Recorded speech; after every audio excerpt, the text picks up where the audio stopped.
If you like this episode, go ahead and kick the share button into the conveyor belt at a meat processing plant. And with that, we'll get into it.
I'm Mr. Obsidian.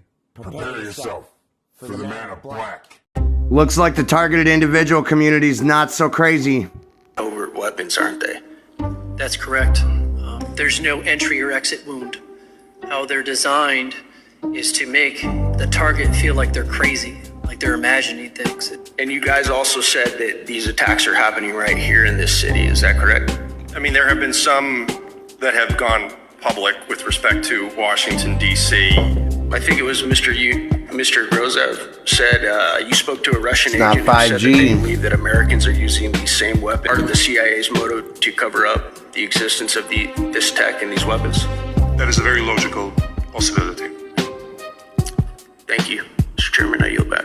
Gentleman yields. Chair now recognizes the gentleman from New York. No more cows. We don't want cows anymore. I guess they want to kill all the cows. It's the greatest con job. Cattle do not primarily emit pure carbon. Instead, they emit methane and carbon dioxide during digestion and manure decomposition. Globally, cattle account for about 5 to 6% of all human-generated greenhouse gas emissions. You orange motherfucker! The carbon footprint of cattle can be broken down into three main ways they affect the atmosphere. Digestive emissions through methane belches. Cattle have a special digestive process called enteric fermentation. As they digest tough grasses, they produce methane. A single mature cow belches out about 150 to 260 pounds of methane each year. Worldwide, this adds up to more than 150 million tons of methane annually. Over a 20-year period, methane is about 80 to 84 times more potent at trapping heat in the atmosphere than carbon dioxide, making it the biggest contributor to a cow's carbon footprint. As cattle manure breaks down, it also releases methane and nitrous oxide, which are powerful greenhouse gases. Depending on how the manure is managed, liquid storage system versus dry pastures, these emissions vary, but they make up a smaller portion of the total footprint. Forests are often cut down to create massive grazing pastures for cattle, thereby taking away the filtration system for the carbon and the methane. This deforestation releases massive amounts of carbon dioxide into the atmosphere because the trees and plants that were storing the carbon are destroyed. The good news about cow methane, while the carbon footprint of cattle is high, methane from cows breaks down and leaves the atmosphere after about 12 years, in contrast to carbon dioxide from fossil fuels staying in the air for hundreds of years. Greatest con job ever perpetrated on the world, in my opinion. Climate change, no matter... See, I got some problems with what you just said. Climate change is not a con job. It is backed by a massive interconnected body of empirical evidence, basic physics, and global observations verified by thousands of independent scientists. So here is the data, the physical evidence that provides climate change is real and happening right now. Core physics, the greenhouse effect. Basic science, certain gases like carbon dioxide and methane trap heat in Earth's atmosphere, CO2 and CH4. This has been proven scientific fact since the mid-19th century, bro. Human impact. Burning fossil fuels, coal, oil, and gas releases these fucking gases, okay? CO2 levels in the atmosphere have surged from a pre-industrial average of about 280 parts per million to over 420 parts per million today, a level unprecedented in human history.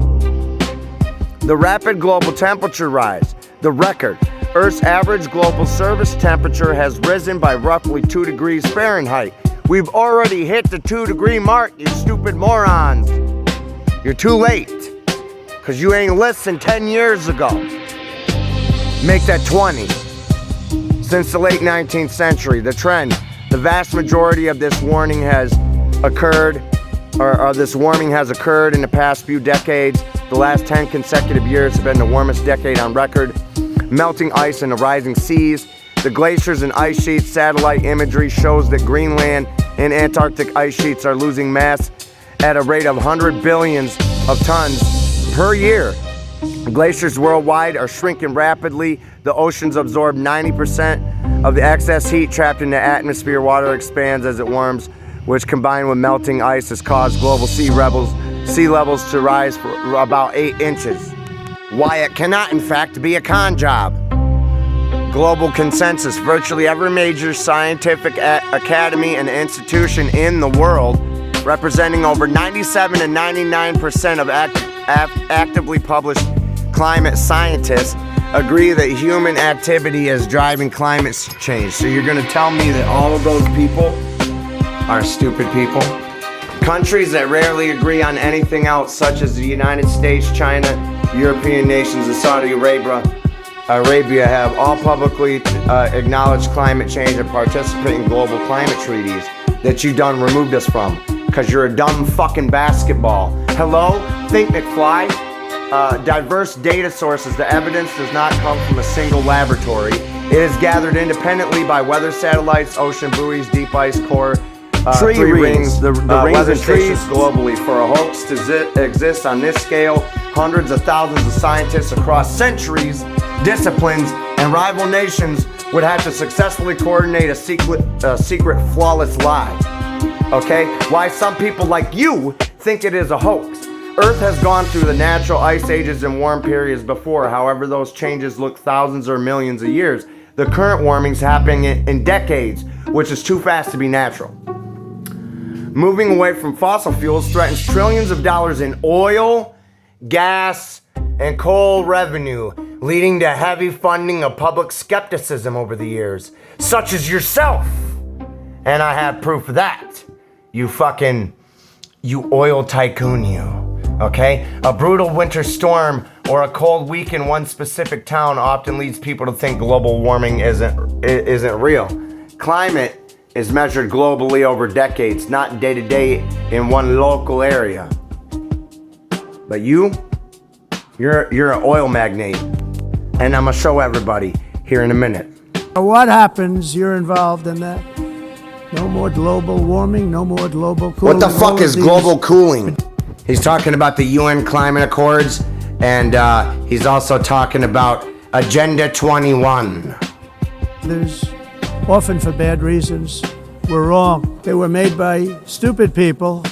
The claim that global climate change is a United Nations hoax is a widespread theory, but it contradicts the independent work of tens of thousands of scientists who do not answer to the UN. Here's how the science actually works and why the UN does not control the data. The UN does not do the research. The IPCC role of the United Nations has a group called the Intergovernmental Panel on Climate Change. However, the panel does not conduct its own scientific experiments, collect data, or operate weather satellites. What it actually does is an editorial team every few years that gathers to review and summarize thousands of independent studies that have already been published by universities and space agencies around the world that you just called stupid, you dumb fuck. You dumb motherfucking moron. You are a talking tangerine, bro.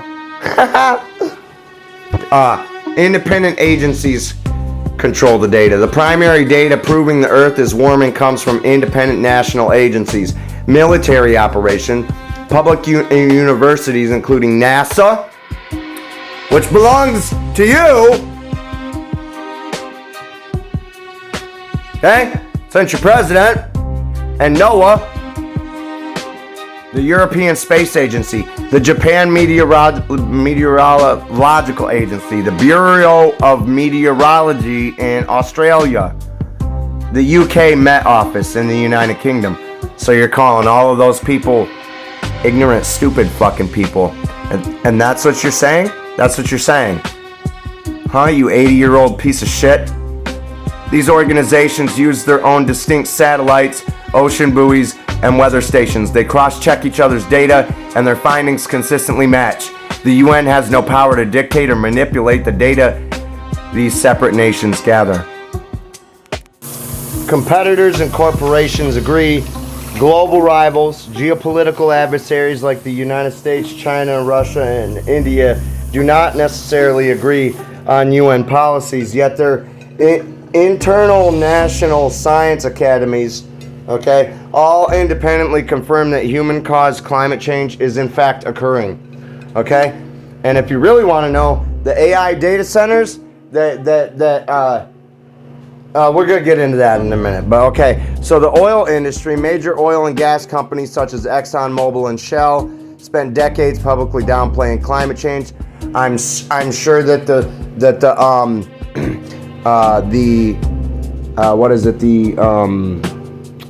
gas people, show that their own corporate scientists accurately predicted today's global warming trends. Today, these companies acknowledge the science. Direct physical evidence outside a lab. The physical evidence of a changing climate does not rely entirely on complex computer models. It can be seen directly in nature. Plant and animal shifts. Thousands of species of birds, insects, and marine life are migrating toward the north and south poles or to higher altitudes to escape rising temperatures. And your fucking AI data centers. Okay, growing seasons. Farmers worldwide are having to adjust their planting schedules because spring is arriving earlier and earlier, and frost-free seasons are lasting longer. I can contest to this because I go through the same thing growing my own vegetables. Okay, you dumb motherfucker, something you've never had to do in your life because you've been spoon-fed because you're a rich-ass fucking billionaire. Okay? Commercial shipping. The Arctic ice has melted so significantly that major shipping companies now routinely send commercial cargo ships through northern ocean routes that were completely frozen solid all year round just a few decades ago. You naranja! You orange! You fucking tangerine on a stick. You carrot in a toupee. You talking basketball. The carbon footprint is a hoax. Wrong. The marketing campaign, why it feels like a hoax, the term carbon footprint was not invented by climate scientists. It was popularized in 2005 by the oil company British Petroleum as part of a $250 million public relations campaign. The goal: BP hired the public relations firm Ogilvy, whatever that is, and Mather to create an online carbon footprint calculator. The campaign was designed to shift public attention and blame away from the massive fossil fuel corporations and place it onto individual consumers by making everyday citizens feel personally responsible for their driving, heating, and heating habits. The oil industry successfully deflected political pressure for systemic energy regulations. I wonder what connections you have to BP. Oh, damn. Well, looky what we have here. Donald Trump's connections to BP include high-level financial support for his inaugural committee and significant policy alignments favoring the expansion of fossil fuels. Like all that oil that got dumped in the Gulf of America that used to be the Gulf of Mexico by BP during the BP oil spill that Procter & Gamble cleaned up and Procter & Gamble were the ones that originally Aaron Brockovich was after.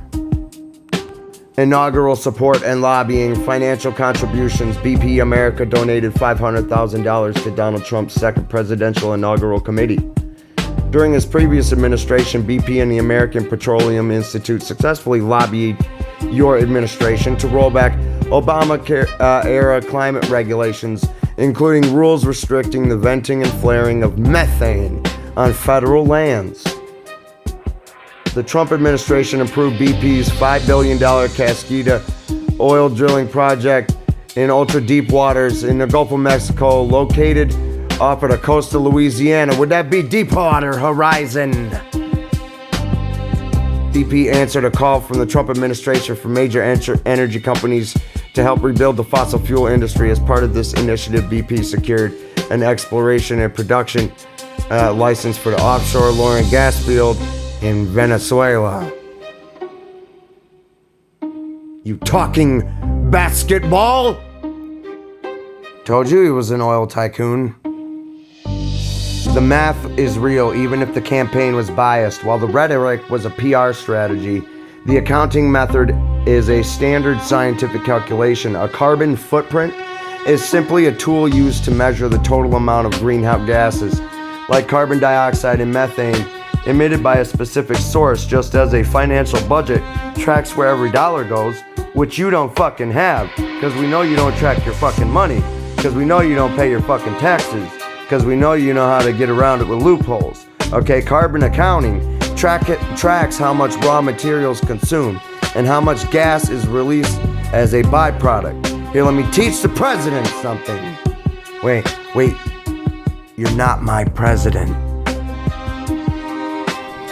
Made up by people with evil intentions, and they're heading down a path of total destruction. So all of these countries are working so hard on the carbon footprint, which is nonsense, by the way. It's nonsense. You know, it's interesting. In the United States, we have still radicalized environmentalists, and they want the factories to stop, everything should stop, no more. Wrong. I just want you to do it without turning our planet into this. You dumb fucking popsicle. You fucking sherbet. Fucking bucket you. You're about as orange as that planet was. That you're about to turn into our planet because you're about to destroy everything because you don't give a fuck about the environment. But you want to call me a retard. You want to call me all these fucking names. Okay? Cows, we don't want cows anymore. I guess they want to kill all the cows. They want to do things that are just unbelievable. And you have it too. But you know, we have a border, strong, and we have a shape. What in the fuck are you talking doesn't about? just You're go trying to straight sound up. intelligent, you The shape moron. is amorphous when it comes to the Your atmosphere. fucking ass cheeks are amorphous. And if we had the most Bro, your clean fucking air, and I think toupee we do, is we have amorphous. very clean air. It is We have the enormous. cleanest air we've had in many, many years. Oh, that's the problem rich. is that He other wants to talk countries about air like China- quality. Compared to 4 years ago in 2022, overall air quality has deteriorated with an additional 15 million Americans now breathing unhealthy air. While long-term industrial and vehicle emissions have continued their multi-decade decline, this progress has been entirely erased by a sharp spike in extreme weather, severe droughts, and climate-driven wildfire smoke.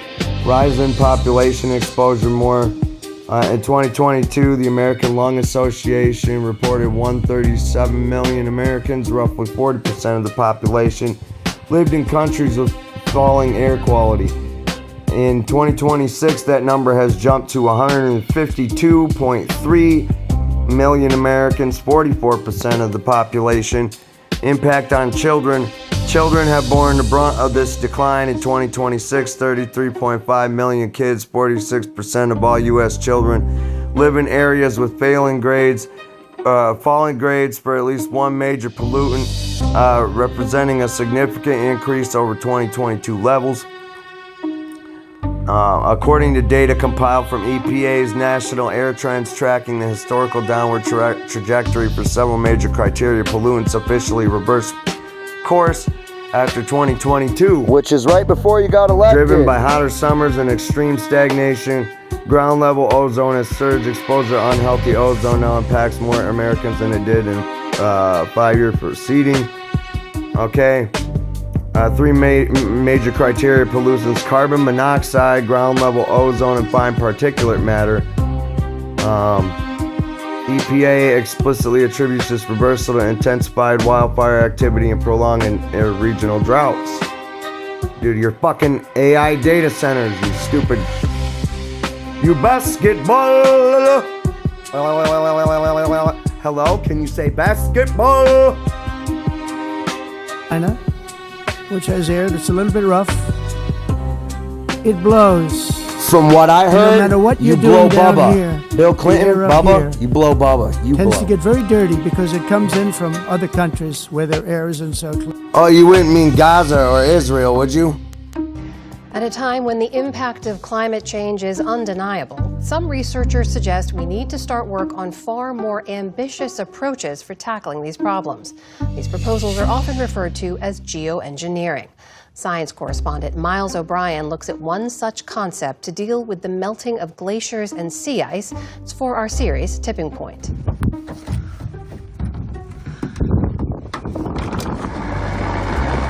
It's time for some scientific field work. Fortunately, mathematician and climate researcher David Holland of New York University has a short commute. The glacier he is studying is right on his doorstep. It's life-changing. When you actually experience it and see it, it transforms it to something very real. This is Greenland's Jakobshavn Glacier, which has a peak flow rate of about 150 feet a day, one of the fastest moving glaciers on Earth. You're losing more than you're gaining, so it's like a bank account that's being dwindled down. He is joined by his partner in every respect, wife Denise Holland, the logistical genius that makes it all happen in this tricked-out scientific encampment. We've been doing this for 20 years, and for 20 years I've been sleeping on the ground on a tent. So when the opportunity came along, I said, okay, let's do this right. Just before they left for Greenland, we caught up with them as they were tallying and testing gear at their home base in the East Village of New York City. This is the packing stage for the luggage, and it's controlled chaos. Yeah, so that's what I do. I use the skills that I have to kind of make sure everything goes where it's supposed to go. They're hoping to better understand the glacier's rapid retreat by gathering synchronous data from radar, seismic sensors, drones, weather stations, and satellites. There's no AI way out of this. This is just go get data, and that's why we want synchronous data, so something will pop out, and we'll say, aha. Ultimately, they want to improve predictions on how much and how soon this and other glaciers will add to sea level rise. And that's what propels them on a bipolar scientific odyssey. 4 months before he set up camp in Greenland, I joined David on a voyage to Antarctica, to the Thwaites Glacier. The size of Florida, it and the ice it holds back store enough water to raise global sea levels by as much as 10 feet. And it is melting at an astonishing rate, losing about 300 feet of thickness every year. Undeniably, it's melting. Then the question is why? Warm, salty, dense seawater flows beneath a layer of cold, fresh meltwater, where it attacks the glacier from below, accelerating its melt. But researchers need more data to say much beyond that. We have a few measurements, a few snapshots, but we've never gotten the sustained measurement at Western Thwaites. Holland had hoped to deploy a sophisticated temperature sensor into the sea beneath the glacier. Unfortunately, the effort came up short. As the sensors descended, the super cold glacier ice grabbed them and wouldn't let go. It was a crushing blow, but David Holland had another mission on his manifest for this cruise. 5 days after the sensor deployment went awry on the glacier, we were 80 miles away, and he was on the poop deck orchestrating the deployment of a pair of robotic moorings. This goes first, right? Yeah, this goes first, and the line will go Come out. They are designed to continuously climb and descend on the rims of an underwater canyon that funnels warm water toward Thwaites. Holland hopes the buoys will provide some initial data on the feasibility of a crazy-sounding idea. Could an underwater barrier, a so-called sea curtain, slow down the melting? It's very impractical to me. The underwater barrier is just one of a handful of geoengineering ideas aimed at slowing the loss of glacier ice that Larder finds fault with. Some of the other ideas include draining the meltwater from beneath glaciers to reduce their slide toward the sea, artificially thickening sea ice to support glacier fronts, injecting aerosols into the air to reduce the amount of sunlight that gets through, or spreading reflective material over the snow and ice to reduce the melting. After looking at them from various different aspects, from the feasibility, from how quickly they could be developed to a stage where they might be deployed, from the potential adverse consequences, ecological effects, from the difficulty of governing them in a very geopolitically complex world, none of them pass these tests. And I can say if I were the mayor of a town or the governor of a state and I had a chance to get a big plant in, an AI plant or a data center, I would absolutely want it because the jobs are enormous and the money paid, the taxes paid, are just enormous. President Trump hosted tech leaders at the White House to discuss U.S. efforts on cryptocurrency and artificial intelligence. Trump says the technology is crucial to create more jobs and beat China, but voters have a different perspective. NPR's Deepa Shivaram reports. The president argued that if he were the mayor of a town, he would want an AI data center there for the tax benefits. But if I were a governor or mayor, I would want that plant in my community, and many of them are designed in a very beautiful way. That puts Trump at odds with the majority of Americans. A Gallup poll from March this year said 7 in 10 Americans oppose an AI data center getting built in their area. Trump, in his remarks, acknowledged that AI data centers could use a, quote, little public relations help, but his stance underscores how his perception of the technology differs from voters' concerns, which could be a top issue in the midterm elections this year. Wow, it's just pouring out of that stack. When you see this much color on the screen like this, what does that tell you? It's showing a heat signature, so we know that pollution is happening at this site. This is Stargate, one of the largest AI data centers in the world. It's currently under construction in rural Texas. Stargate will eventually include 4 million square feet of buildings across 1,100 acres. That's larger than Central Park. When we get a look at it, we'll get a real sense of the scale that is involved here. I mean, this is a massive site. It's estimated that by the year 2030, companies will have invested nearly $7 trillion in data center infrastructure in a race to dominate the AI market. But this race to build AI superiority is happening so fast, many are concerned that companies might be cutting corners or taking advantage of regulatory loopholes, especially when it comes to the electricity and water required to run these massive data centers.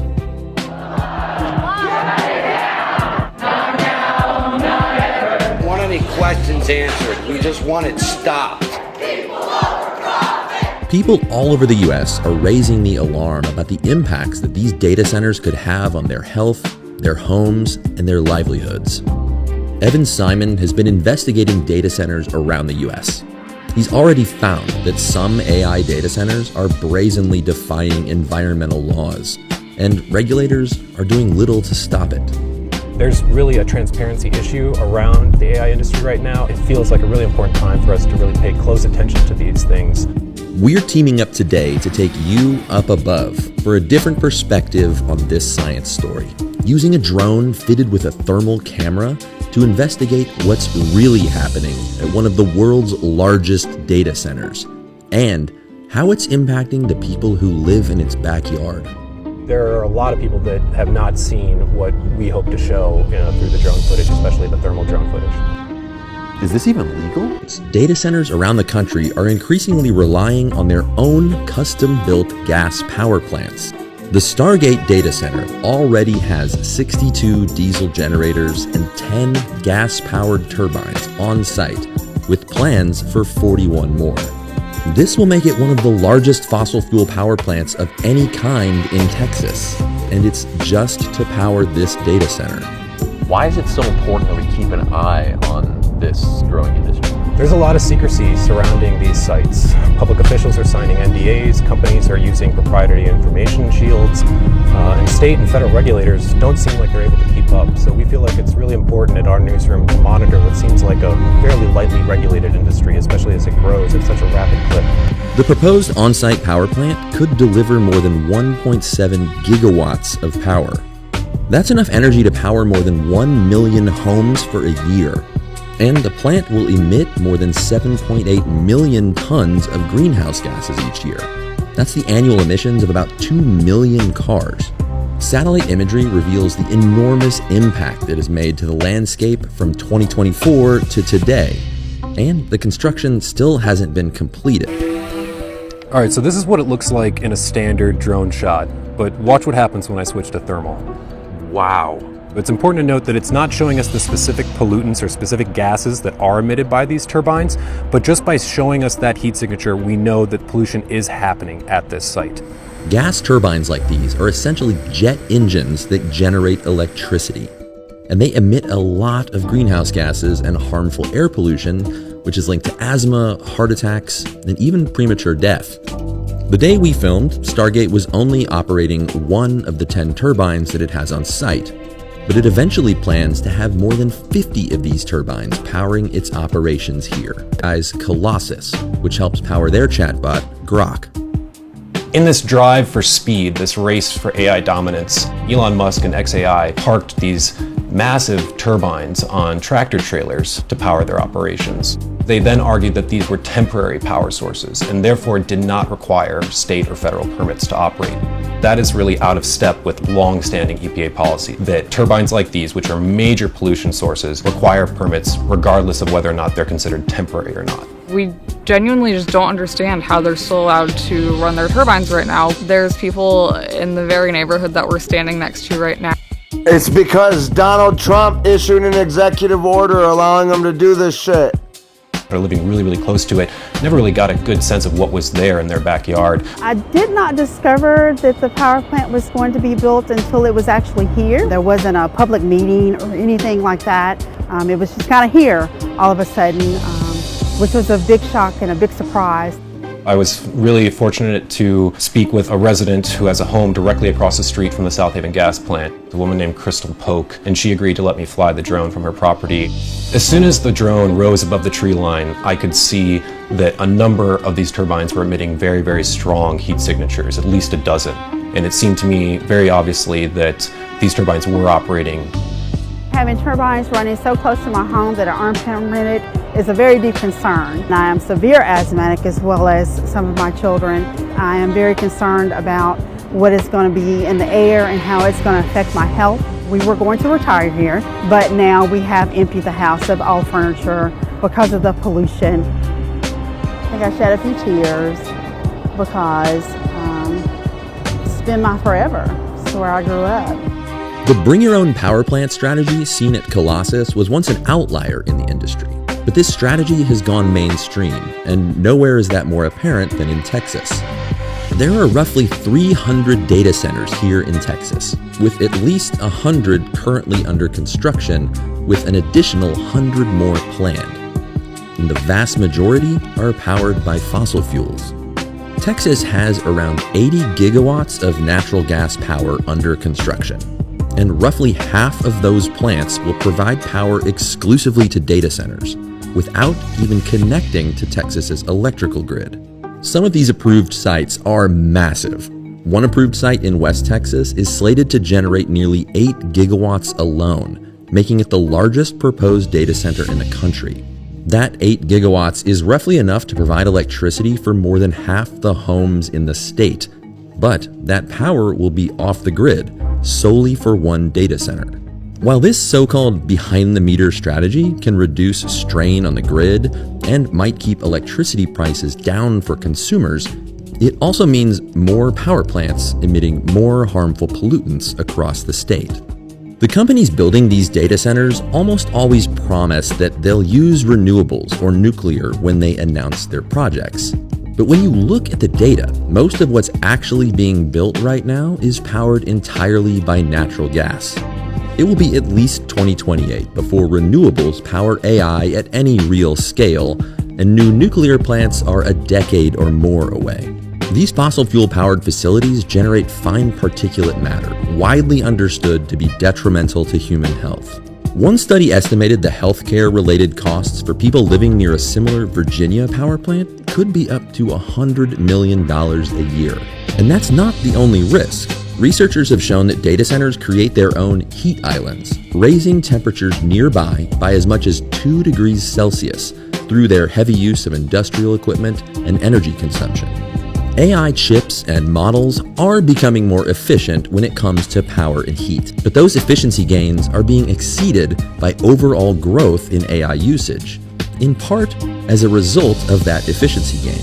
This is a well-known phenomenon in technology innovation called the Jevons paradox. It was first described in the 1860s. The English were concerned about running out of coal, their main source of power. Some argued that as coal-burning plants became more efficient, less coal would be used. But economist William Stanley Jevons showed that increasing efficiency wouldn't save coal, because cheaper, more efficient power would lead to an overall rise in demand for coal. Hyperscalers like Stargate may be getting more efficient, but if the Jevons paradox holds up, those gains will be erased by the increased demand for AI. Electricity isn't the only concern.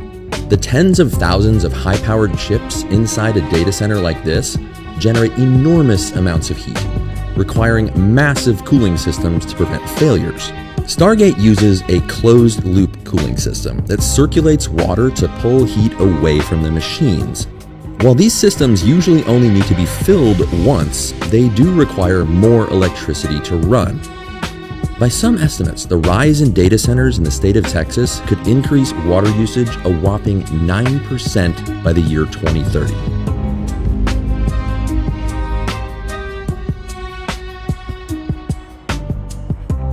Today I'll be reading Executive Order 14179 about artificial intelligence, or AI. This brief order purports to clear obstacles for AI development and revokes policies seen as limiting innovation. It matters because artificial intelligence is critical for economic competitiveness and national security in today's day and age.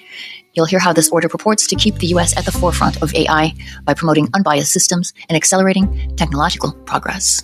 This is a reading of Executive Order 14179, removing barriers to American leadership in artificial intelligence. By the authority vested in me as President, by the Constitution and the laws of the United States of America, it is hereby ordered as follows. Section 1, Purpose. The United States has long been at the forefront of artificial intelligence AI innovation, driven by the strength of our free markets, world-class research institutions, and entrepreneurial spirit. To maintain this leadership, we must develop AI systems that are free from ideological bias or engineered social agendas. With the right government policies, we can solidify our position as the global leader in AI and secure a brighter future for all Americans. This order revokes certain existing AI policies and directives that act as barriers to American AI innovation, clearing the path for the United States to act decisively to retain global leadership in artificial intelligence. Section 2, Policy. It is the policy of the United States to sustain and enhance America's global AI dominance in order to promote human flourishing, economic competitiveness, and national security. Section 3, Definition. For the purposes of this order, artificial intelligence, or AI, has the meaning set forth in 15 U.S.C. 94013. Section 4, Developing an Artificial Intelligence Action Plan. A. Within 180 days of this order, the Assistant to the President for Science and Technology, APST, the Special Advisor for AI and Crypto, and the Assistant to the President for National Security Affairs, APNSA, in coordination with the Assistant to the President for Economic Policy, the Assistant to the President for Domestic Policy, the Director of the Office of Management and Budget, OMB Director, and the heads of such executive departments and agencies as the APST, APNSA deem relevant, shall develop and submit to the President an action plan to achieve the policy set forth in Section 2 of this order. Section 5, Implementation of Order Revocation. A. The APST, the Special Advisor for AI and Crypto, and the APNSA shall immediately review, in coordination with the heads of all agencies as they deem relevant, all policies, directives, regulations, orders, and other actions taken pursuant to the revoked Executive Order 14110 of October 30, 2023, safe, secure, and trustworthy development and use of artificial intelligence. The APST the Special Advisor for AI and Crypto, and the APNSA shall, in coordination with the heads of relevant agencies, identify any actions taken pursuant to Executive Order 14110 that are or may be inconsistent with or present obstacles to the policy set forth in Section 2 of this order. For any such agency actions identified, the heads of agencies shall, as appropriate and consistent with applicable law, suspend, revise, or rescind such actions, or propose suspending, revising, or rescinding such actions. If in any case such suspension, revision, or rescission cannot be finalized immediately, the APST and the heads of agencies shall promptly take steps to provide all available exemptions authorized by any such orders, rules, regulations, guidelines, or policies as appropriate and consistent with applicable law until such action can be finalized. B. Within 60 days of this order, the OMB Director, in coordination with the APST, shall revise OMB Memoranda M2410 and M2418 as necessary to make them consistent with the policy set forth in Section 2 of this order. Signed, Donald J. Trump, the White House, January 23, 2025. Amazon's planned Texas data center could become America's largest climate polluter. The massive project includes an integrated, on-site power plant. This single facility is reportedly set to generate unprecedented emissions. Environmental groups are now demanding major scrutiny of the company's energy footprint. We are obliterating that country. And I hate to do it, but we're obliterating, and they just don't want to say uncle. They don't want to cry as the expression goes, uncle, but they will. And if they don't, they'll have no bridges, they'll have no power plants, they'll have no anything. I won't go further because there are other things that are worse than those two. And we might have, well, the thing, if I had my choice, what would I like to do? Take the oil. Because it's there for the taking. There's not a thing they can do about it. Unfortunately, the American people would like to see us come home. If it were up to me, I'd take the oil, I'd keep the oil, and would make plenty of money. This Operation Warp Speed, we're developing vaccines in record time. Earlier this week, a promising vaccine entered the final stage of clinical trials, long ahead of schedule. There are more following very quickly behind. We have some of the greatest companies, labs in the world doing this. This is the fastest a vaccine has ever been developed. So I just want to say that on behalf of this great group of people, these are hard-working people, these are fantastic people, and we can add a few names like Robert F. Kennedy Jr. He came down. And he's going to help make America healthy again.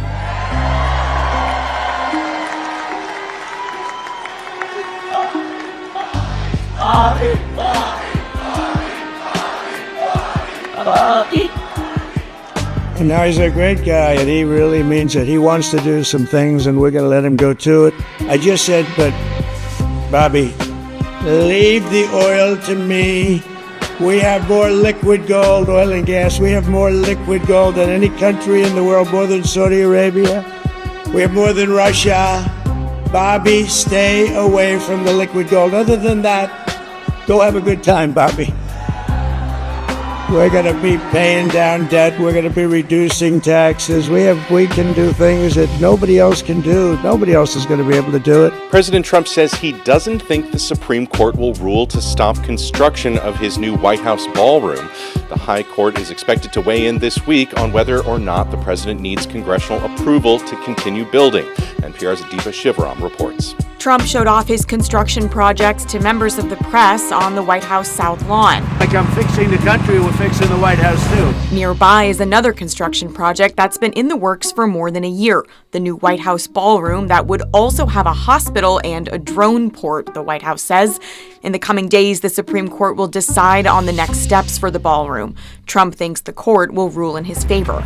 And it's a lawsuit that should have never been even allowed to be brought. Trump has been tied up in several politically unpopular construction projects at the White House and around D.C. That's as the war with Iran also drags down the president's approval ratings. Workers with waiters and pool cleaning equipment are working overtime at Washington's iconic reflecting pool, battling the algae that has turned one of the president's prized projects from American flag blue to green. If you take a look, not only has the green of the algae come back, but look at that American flag blue in the paint. It's actually starting to repeal. It's I thought he was there to drain the swamp. Had in mind for this project, which was completed just last week. You're going to be very proud of, and it'll last for 50 to 100 years before you have to do anything. Very strong, powerful substance that we use. The companies that did the work to drain the pool, repair the leaks, seal and paint the bottom of the pool, and install a filtration system were awarded no-bid contracts worth about $15 million, despite having virtually no federal experience doing federal contracts. The project was completed last week, and for a couple of days, it seemed to work. But the water quickly started turning green. By the beginning of this week, algae everywhere. The National Park Service has brought in workers from across the country and hired another contractor to combat the algae bloom. We are officially terminating the so-called endangerment Overturning finding. Obama-era regulations does not overturn scientific facts, They you repealed fucking moron. the Obama-era endangerment finding. The finding determined that 6 greenhouse gases, including carbon dioxide and methane, are a harm to human health. That finding enabled the EPA to have the legal authority to put limits on that sort of pollution coming from cars, power plants, and the fossil fuel industry. But scientists warn that the repeal will endanger human health and also negatively impact the global fight on climate change. The administration's moves essentially erases federal limits on this kind of pollution.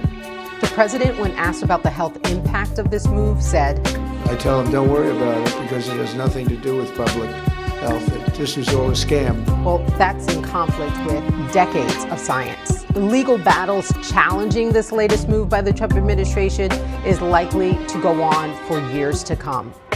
With the EPA no longer regulating greenhouse gas emissions, health and environmental experts are sounding the alarm on the impacts that this could have in the long term. Effective immediately, we're repealing the ridiculous endangerment finding and terminating all additional green emission standards imposed unnecessarily on vehicle models and engines between 2012 and 2027 and beyond. President Polluter Trump calls it in the biggest chief. deregulatory action. The Motherfucker. Environmental Protection Agency has You reversed a landmark disgusting decision fucking that fights climate change basketball. and President-elect Trump has said that climate change is a hoax. You will be, if confirmed, one of the leading spokespeople in this country, representing us throughout the entire world. Do you agree with President-elect Trump that climate change is a hoax? I believe that climate change is real, as I told you. As far as President Trump goes, the context that I've heard him speak about it was with a criticism of policies. Wrong. He literally called it a hoax, you fucking dumbass. I think that he's concerned about the economic costs of some policies where there's a debate and a difference of opinion between parties. I would respectfully disagree with you. I think he has called it a hoax time and time and time again. I just Yo, want to it's start Bill Nye, the science with guy. The EPA Administrator Lee Zeldin's claims that overturning the EPA's endangerment finding is a good thing. You are the best science educator out there, I will say. Explain why overturning or potentially overturning this rule is a big deal. Well, so the premise of the bid back in 2009 was carbon dioxide. If you think of it as the greenhouse gas that keeps the earth warm enough for all of us to be here, to have liquid water, solid water, and gaseous water all at the same time, that's great. If you think of it as the chemical, the compound that nourishes plants, that enables them to metabolize and for you and me to have food, that's really good. But if you have too much carbon dioxide, then the world's getting warmer at a, right now, uncontrollable rate, and that's bad. So carbon dioxide is a gas that is both good and bad. And Mr. Zeldin and his colleagues have embraced the idea that it's only good. And so therefore, it's not a pollutant, or it doesn't endanger anyone, as was discovered, as you said, back sort of at 1950s, but especially in the 1980s. People pointed out that if you have too much of it, that we're going to have serious problems here on Earth. And so I'll just say categorically, he's wrong. They're wrong. What they're talking about is inappropriate. And he's embraced the idea that the oil and gas industry has promulgated for a long time, that climate change is not a serious problem. Steve has this map up. This is from January 5th, 2024 through July 2026. I want you to watch how many flock cams showed up across America. All right, we got a few. See some bubbles. We're in July 24, some more bubbles. Getting a little hot. Oh, Trump got into office in January and shit went fucking nuts. Look at that, bro. Remember day one in office, the day after fucking the inauguration, he was up on stage with Larry Ellison and Sam Altman and all these technocrats about building the AI state and stuff. We're even a step below AI here. Not to say these things aren't going to be integrating that, but they're putting cameras all over the fucking country. The last administration was censoring people all over the internet. This administration is allowing people to be fucking tracked everywhere. New today, residents are pushing back against the rapid growth of data centers for AI across the U.S. amid growing concerns about the environmental impacts on communities. Man, for climate change being a hoax, you sure do pollute a lot, motherfucker, Donald Trump. Did you not hear me? That might just be the two pre-existing data centers right behind me. Georgia Power is expecting all of the tax citizens and the landowners here to subsidize their project. Go look into China and their data centers. They are using like windmills and not using water. 18 of these turbines back here, and they're wanting to put 41 in place. And leading the charge is activist Erin Brockovich, consumer advocate and environmental activist, who is joining me right now. Awfully good to have you back on the show, Erin. Thanks for joining us. And look, everybody knows you famously battled a giant gas company, as portrayed in that Oscar-winning film starring Julia Roberts. And now you are tackling AI. Prior to launching your website, Brockovich AI Data Center Reporting, you wrote, if data centers are so great, why are they being built in secret? How have companies managed to build hundreds of facilities under the radar? These things, I mean, they're huge, so many of them. You can't miss them.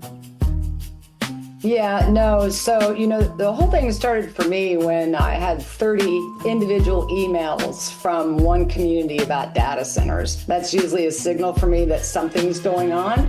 And so I wanted to see the bigger picture about what was happening with data centers. So that's why we created the map. I was stunned within 3 days that 47, 48 states were reporting. And you just asked a great question, because that's exactly what they all started to report to me. How this happened. They had no idea. These proposals came through. They felt like it was in the middle of the night. They were secret. It was behind closed doors. So they became very concerned at that point. Why did we not know? What is the secret? What is the push? And they had no say in it.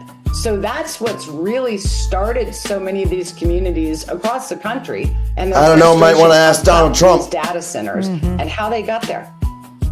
And look, you've noted that you're not completely opposed to data centers. So what aspects of them are you against? Oh, well, we're all concerned about data centers. I think there's a conversation here about AI and data centers. This isn't necessarily a conversation about AI. This is about the data centers and where you're placing them. And they're being placed on top of schools, on top of residents, in, hospitals, in locations. And again, you said these things are monstrous. And what's happening from proposal to construction to running, let's talk about the non-disclosure that's really frustrated people. They're extraordinarily concerned about their water. They're extraordinarily concerned about their energy bills, which many people are now reporting in the facilities that are up and running. They are double and triple the electric bill. They're very concerned about all of this on top of an already strained infrastructure system. Not to mention, they're very worried about the land, what's happening to the wildlife, and most importantly, what is the future impact on their health, and the just enormous reports coming from people about the noise. They said it is so loud. This is a 24/7 situation, nonstop, just in your ear, humming, hissing, and buzzing. And people just feel like they're going crazy there. So AI advocates say that these data centers are necessary for growth, and they will provide opportunities for technological advancement. They're going to create high-paying jobs. Is there a way for these centers to coexist with residents who share their communities with them? Do you see that happening? Not at this size, and not if it continues to be secret, if not letting people have a voice at the table. Explain to me what this is. Not if their utility bills are going to go up, not if they're going to lose their water or their well water's lower or they're having to dig deeper wells. And no environmental impact studies, zero information, zero oversight. If we keep that going, I think they will collide and they won't get along. And what I'm watching, and I don't like what I'm watching, is once again, we're doing the same thing over and over again, expecting a different result. Here with some new industry that's coming in with no, again, oversight, no studies or anything. It just gets rammed down your throat and you have to accept it. And then we're going to find out 5, 8, 10 years later, oh, oops, this was a really big mistake. Hey, Josh, can you put back up her website that shows these data centers? Because, Erin, since starting your website in April, more than 3,600 AI data centers have been cataloged on this interactive map that we're showing here. Right now, there are more than 4,300 data centers nationwide. Have you heard from any of the big companies involved in the construction of these centers? And what can communities do to push back and be heard beyond your website? So, I have not heard from any of the IT, tech companies. And we've had over 8,000 individual submissions. And this is people reporting what's actually happening in their backyard. We've pinned now over 4,700 reports. We're backlogged in getting the reports on there. But what I am seeing, and I have never seen anything like this in my career, let alone it be the entire country, a bipartisan issue, but how they are organizing. They are educating themselves, they are networking together, they are informing themselves, and the one thing that they're doing is showing up. They are showing up across the country. And, we are now seeing about 79 plus municipalities who are putting on bans, moratoriums, pauses. We want more information. We'd like some studies. We're seeing states now doing the same thing. And that is all coming from the people, their voice, and showing up again in numbers about how important this is at a very local level to their city councils, that you hear us, that you see us, and why this is going to be a problem for us. We've been covering the data center debate in Metro Detroit for nearly a year now, but there are still few local examples of what it's like when they're up and running. One of the most common areas of concern I hear about is the noise that they could emit. But one community in Southwest Michigan has been experiencing the reality of a data center next door for a couple of years now, and they say the sound has changed their lives. What would you say to people who've never experienced this for themselves? It sounds like someone set up a vacuum, like in your living room, and the vacuum is just, that thing needs to be cleaned. The filter is clogged up, so it's a high pitch whining, and they just left it on and walked out. You've seen movies and stuff where they have somebody in a cell torture them with sound, and that's basically what it is. Lindy Valenzuela and Marjorie and Billy Finn are neighbors who all live directly across the street from a data center in Dowagiac, Michigan. The data center is known by residents as Hyperscale Data. It is owned by Alliance Cloud Services, LLC, a company based in Las Vegas, Nevada. They tell me that for the past couple of years, it has been emitting a high-pitched sound, 24 hours a day, 7 days a week. But it wasn't always like this. Marjorie tells me the house has been in her family for nearly 100 years. I love this house because it has so much feel of my past. All our friends are here, all our support systems here. They explained to me that life on their dead-end street, Louise Avenue, was mostly quiet and peaceful, even though for decades there had always been an industrial building across the street behind a row of pine trees. They say in 2018, things began to change drastically. The trees came out, a loading dock went in, and around 2021, a cryptocurrency mining operation began. In 2024, they say the noise from the building began around the clock. How would you characterize life on your street before the data center and after? It's different as night and day to me. Even if it's cooler out, we can't open our windows like we used to. It's just amazing how much it's changed our life. In March, Dowagiac city leaders adopted the first ever industrial noise ordinance for the city. It sets a daytime decibel limit of 65 and a nighttime limit of 55. According to the city manager, they fined Hyperscale Data for violating the ordinance. Hyperscale is challenging the city's readings and methodology. For months, Hyperscale Data has been touting plans for expansion, despite city leaders saying they were left in the dark and that no expansion permits had been submitted.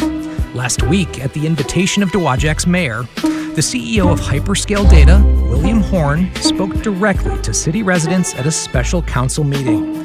Horn explained that the company plans to invest $100 million to expand AI computing and advanced robotics at the facility and pivot away from cryptocurrency mining. He also said they would make multiple efforts to reduce sound levels. And for residents on Louise Avenue, if they still aren't happy and feel that their home isn't enjoyable, then we'll buy their property from them. Dozens of residents spoke out passionately at the meeting, none in support of Hyperscale. Why didn't you consider the residents when the noise continues to get louder and louder and louder? The bottom line here is that you are not your neighbors. Your business is sneaky, uncooperative with local ordinances. I wanted to know more about what the science says when it comes to data center sound, so I reached out to Rick Neitzel. Noise pollution. Donald Trump's doing this shit. AI data centers. Executive order. Now to an ABC News investigation. Half of all the new demand for electricity over the next 5 years in the U.S. is expected to come from data centers. They are the backbone of AI technology. In partnership with our stations across the country, our Elizabeth Schulze shows us how they're dividing communities, bringing the promise of new jobs, but fears of higher utility bills. This was the sound at Laura Evans' home in suburban Chicago last spring when backup generators kicked in at the data center 1,000 feet from her backyard. And it never goes away. Never goes away. Laura tells us the data center emits a low hum 24/7, and it's not just the noise taking a toll. She says in the last year, her average electricity bill has spiked 23%. And how do you budget when it's changing that much? Why the fuck are these people being built for the data center? More. They need more power at the data centers. Saying one reason why is increased electricity use from data centers and artificial intelligence. The energy demand from these facilities affects our ability to meet clean energy goals, have a livable planet, and also just pay our bills. ABC News and our owned and affiliated stations spoke with communities across the country grappling with the rapid buildup of data centers to support the AI boom. An analysis from our data team found there are more than 3,000 data centers in the U.S. About 1,200 more are now under construction or soon to be built. If you're watching a show, we canceled half of the motherfuckers. Half of them. Backed by OpenAI and Oracle. Look at that ugly That's part of the motherfucker, White Sam House's Altman. Stargate initiative, announced on President Trump's second day in office. It's the the campus sits on a basketball plot man. of farmland bigger Big than fucking 500 football surprise. fields. If you don't like math but still care about the planet, you'll love this simple fact. Methane traps heat 25 times better than carbon dioxide. Methane is a greenhouse gas released from sources like livestock, landfills, and oil and gas production. Picture this. When methane enters the atmosphere, it acts like a super thick blanket, trapping heat from the Earth. Although it's less abundant than CO2, it's much better at trapping heat. This means faster global warming, more extreme weather, and rising sea levels. But here's the good news. Cutting methane emissions from farming and energy can make a big difference. Together, we can slow global warming.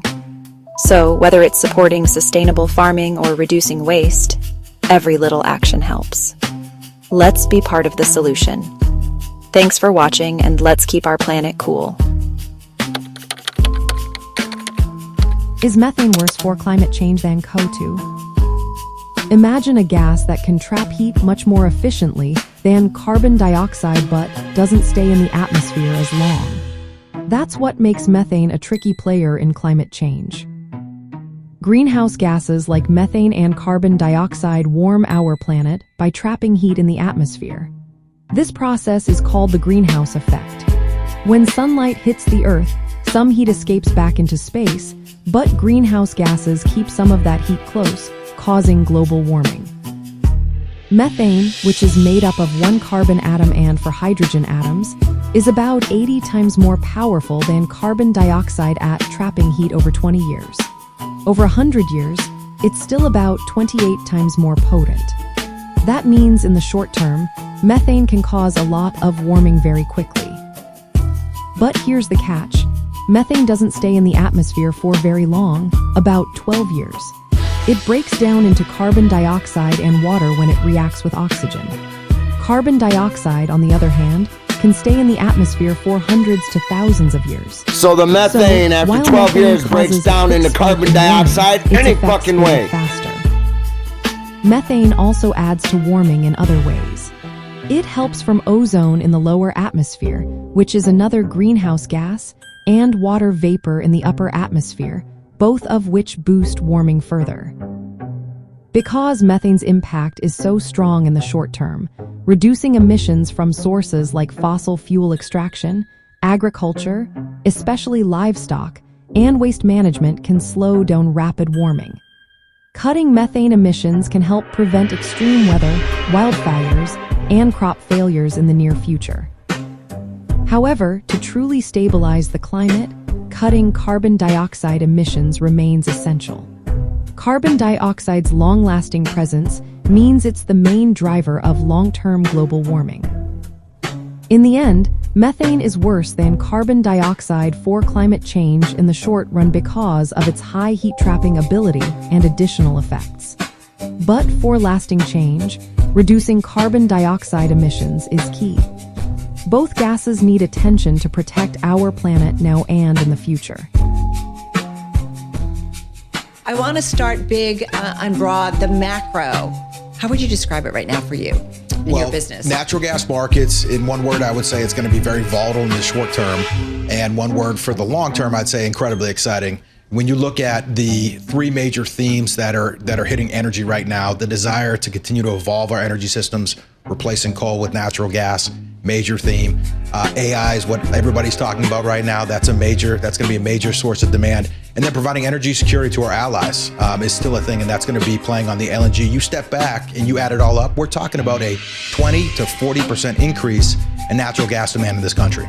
Well, let me just ask you, because before that, let's go back, that's longer term, but I know our BI people have put some research and they talked about North American gas is at an inflection, and they talked about AI data centers adding to domestic demand near Appalachian supply while LNG exports sustain global pull. But so tell us about the shorter term. Is there a little bit of an inflection point for you? I'd say the next 3 to 5 years, data centers and fueling the AI revolution is going to be a very big focus. But keep in mind, we're going to be doubling U.S. LNG exports over the next 5 years. So we're doing both of these at once. And the good news is that we've got the natural resources in this country. It's just going to come down to how fast we can actually get this infrastructure built. Focusing specifically on the power demand side of things, when you step back and look at electrify everything, not just AI, we're looking at a 10 to 18 BCF a day natural gas demand to meet that. That's a 10 to 18% increase in demand, and about 40% of that is going to be for data centers. So this is going to be really big. We're seeing these opportunities happen in our backyard. EQT, we signed up over 1.5 BCF a day of natural gas. Billion cubic feet. Billion cubic feet, yeah. Just for those who might. The fundamental water issue out here is that there's one source of supply. There's not much rain. There isn't surface water to speak of. It's underground. It's the Ogallala Aquifer. In a sense, and in a very real sense, it's finite. There is some recharge, but there is so much more being pulled out than is ever going back in that it's been mined, frankly. And so every year with use, there's less and less and less in the aquifer. Most of Kansas relies on agriculture for the economy, and the lion's share of the use of this groundwater, 85% plus, is irrigated agriculture.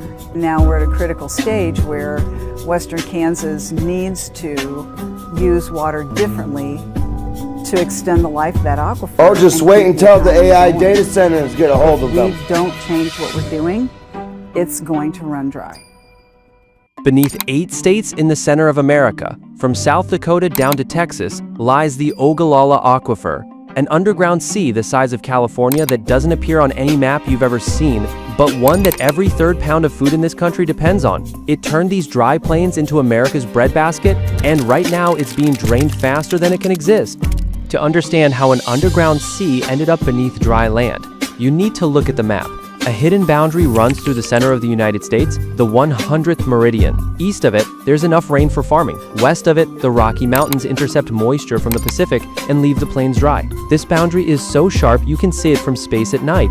East of the line, the lights of cities and farms. West of it, darkness. In the 1930s, that reality became a disaster. A prolonged drought destroyed the topsoil across the Great Plains. Dust storms blacked out the sky from Texas to Canada. Hundreds of thousands of families left. It's known as the Dust Bowl. But beneath that dry land, something unexpected had been sitting there all along. 20,000 years ago, glaciers were melting.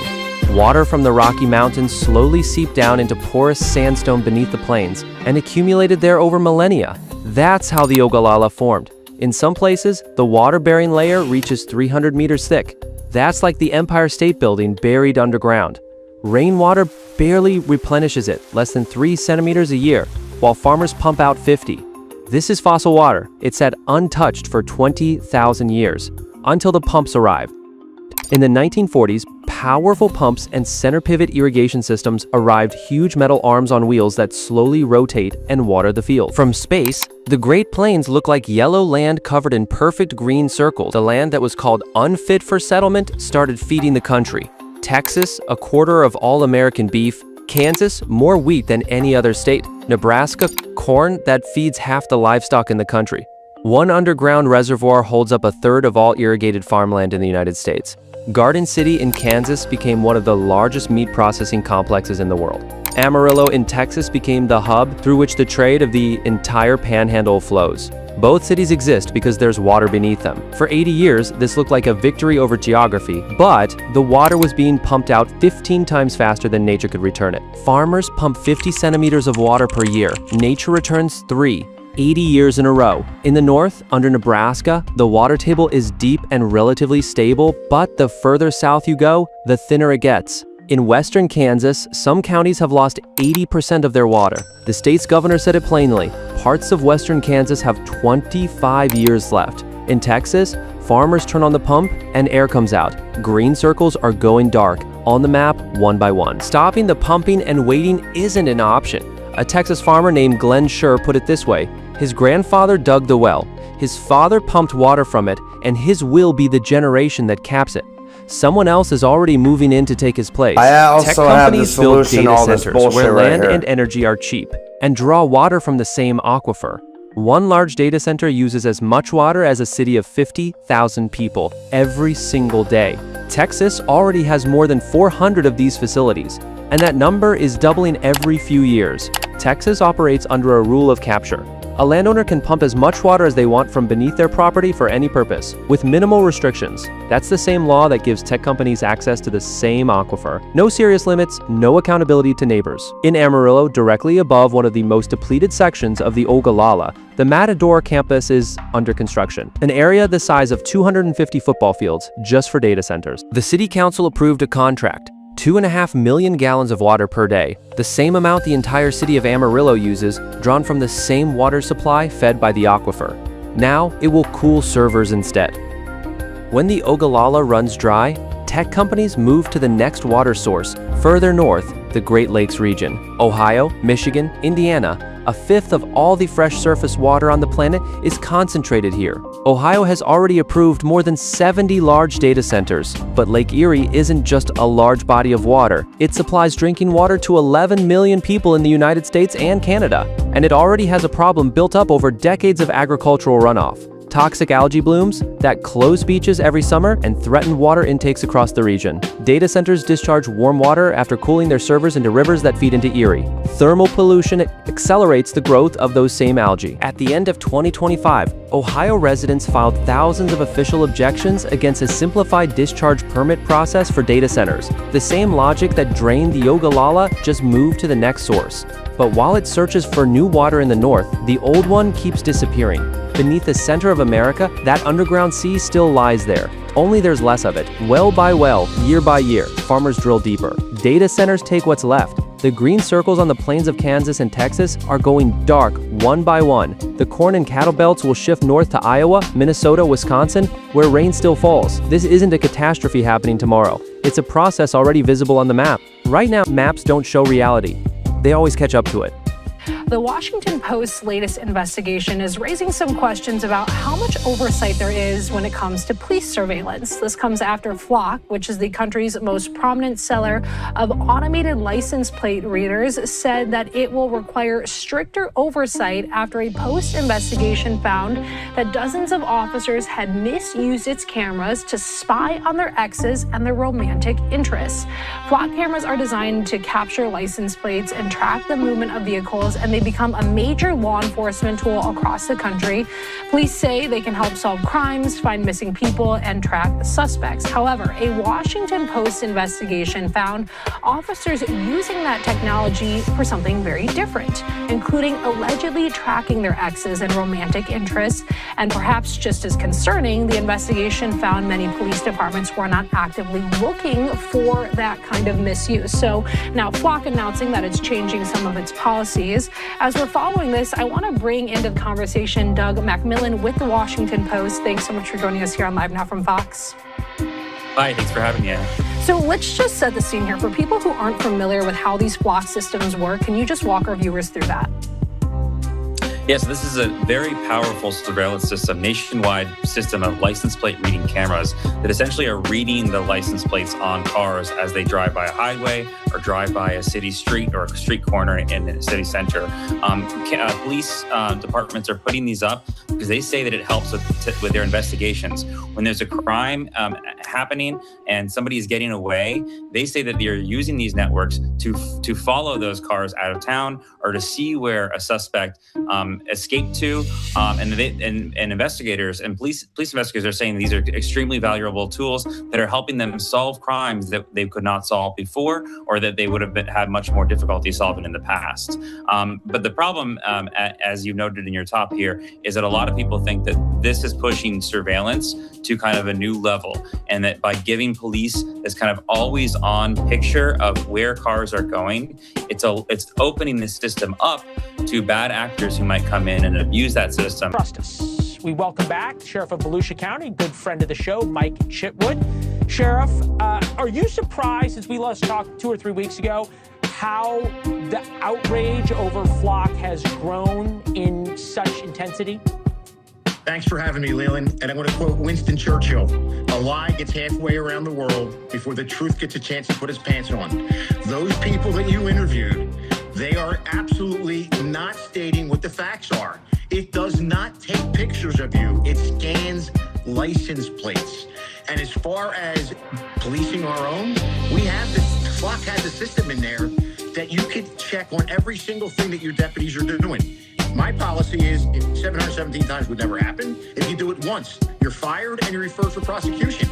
And that's what all the police agencies need to do. This is an incredible tool. Like every other technology, it could be misused.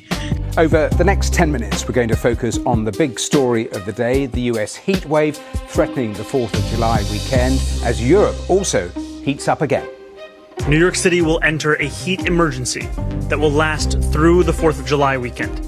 Temperatures will climb into the high 90s and triple digits. Ridiculous. When I got in the car, it felt like I almost burned myself. Like it was bad. It's really, really humid, so it's killing us.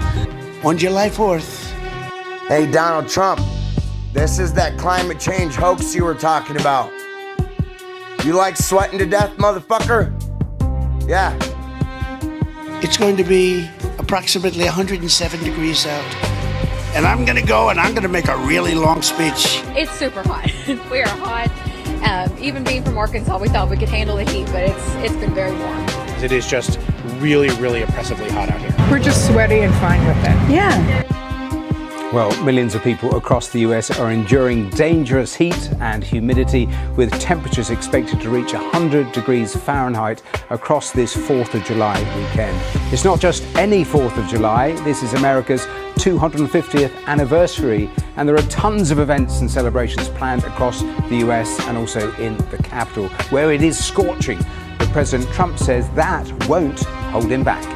This week, we look back on 250 years of glorious freedom, and we took so much time and so much effort. And by the way, on July 4th, it's going to be approximately 107 degrees out. And I'm going to go and I'm going to make a really long speech just to show that I can do anything. It's going to be 107. Well, of course, America's birthday isn't the only major event that could be impacted by all of this heat. World Cup matches and a highly anticipated celebrity wedding in New York could also be affected, as the city's mayor hinted at. My recommendation to all New Yorkers is to stay inside and stay cool. And if you happen to be getting married at Madison Square Garden, you will be staying inside and you will be staying cool. And I think it's a good example to set for the city at large. And it's not just the US. Europe is heating up again, with wildfires in France and temperatures set to soar over the weekend in Spain and Portugal. So what sort of temperatures are we actually looking at in the US? Helen from BBC Weather has more. Extreme heat warnings are still in force for much of the eastern half of North America. We've been tracking this heat wave all week. It's a dangerous heat because we're seeing temperatures it's where all the data centers are at. 14 years, for example, 100 degrees in New York on Thursday, but high humidity as well, making it even more dangerous when temperatures overnight don't drop much below 80 Fahrenheit. So that's 39 by day, about 27 by night. But the heat is going to trigger severe thunderstorms as well for the northern plains, the Midwest, towards the Great Lakes through the course of Friday evening, possibly causing impacts to the football as well. But the heat is likely to persist into July the 4th for the celebration, so that dangerous heat ever present is becoming more limited in eastern areas by Sunday. So that's what we're expecting. What do those sorts of temperatures actually feel like? Floyd Cush is in New York for us. And Floyd, what is temperatures that Helen was just speaking about? What does that feel like where you are? Hi there, Matthew. Yeah, so it is hot.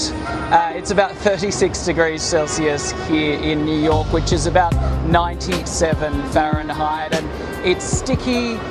It is difficult to be outdoors. Certainly in the shade, it's a little bit better. But as soon as you step into that direct sun, the heat is on. It is oppressive and difficult to be out here, not only here in New York, but right across the eastern US. In Washington, D.C., it's been much the same over the last day or so. Just difficult, oppressive heat to be in.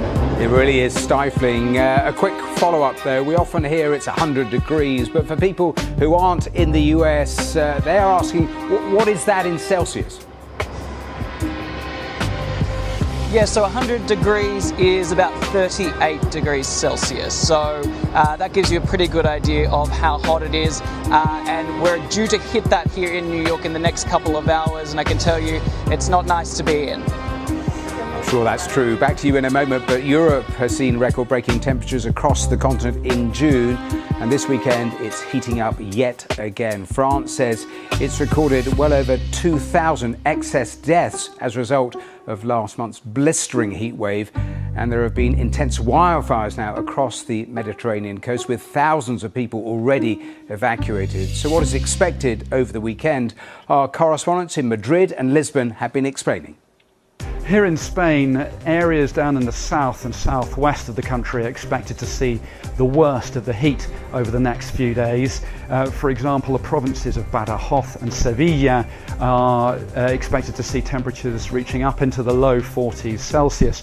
And those two areas are among those which are on orange alert because of the heat.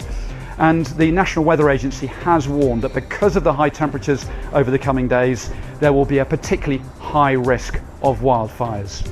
Oh, climate change is a hoax, though. At least another week of temperatures. It's really not. I was being sarcastic. In large parts of the country. Now, the United States has just recorded its most abnormally hot month in over a century. New data from the National Oceanic and Atmospheric Administration shows March 2026 was the most extreme temperature deviation from normal in over 132 years since records have been kept.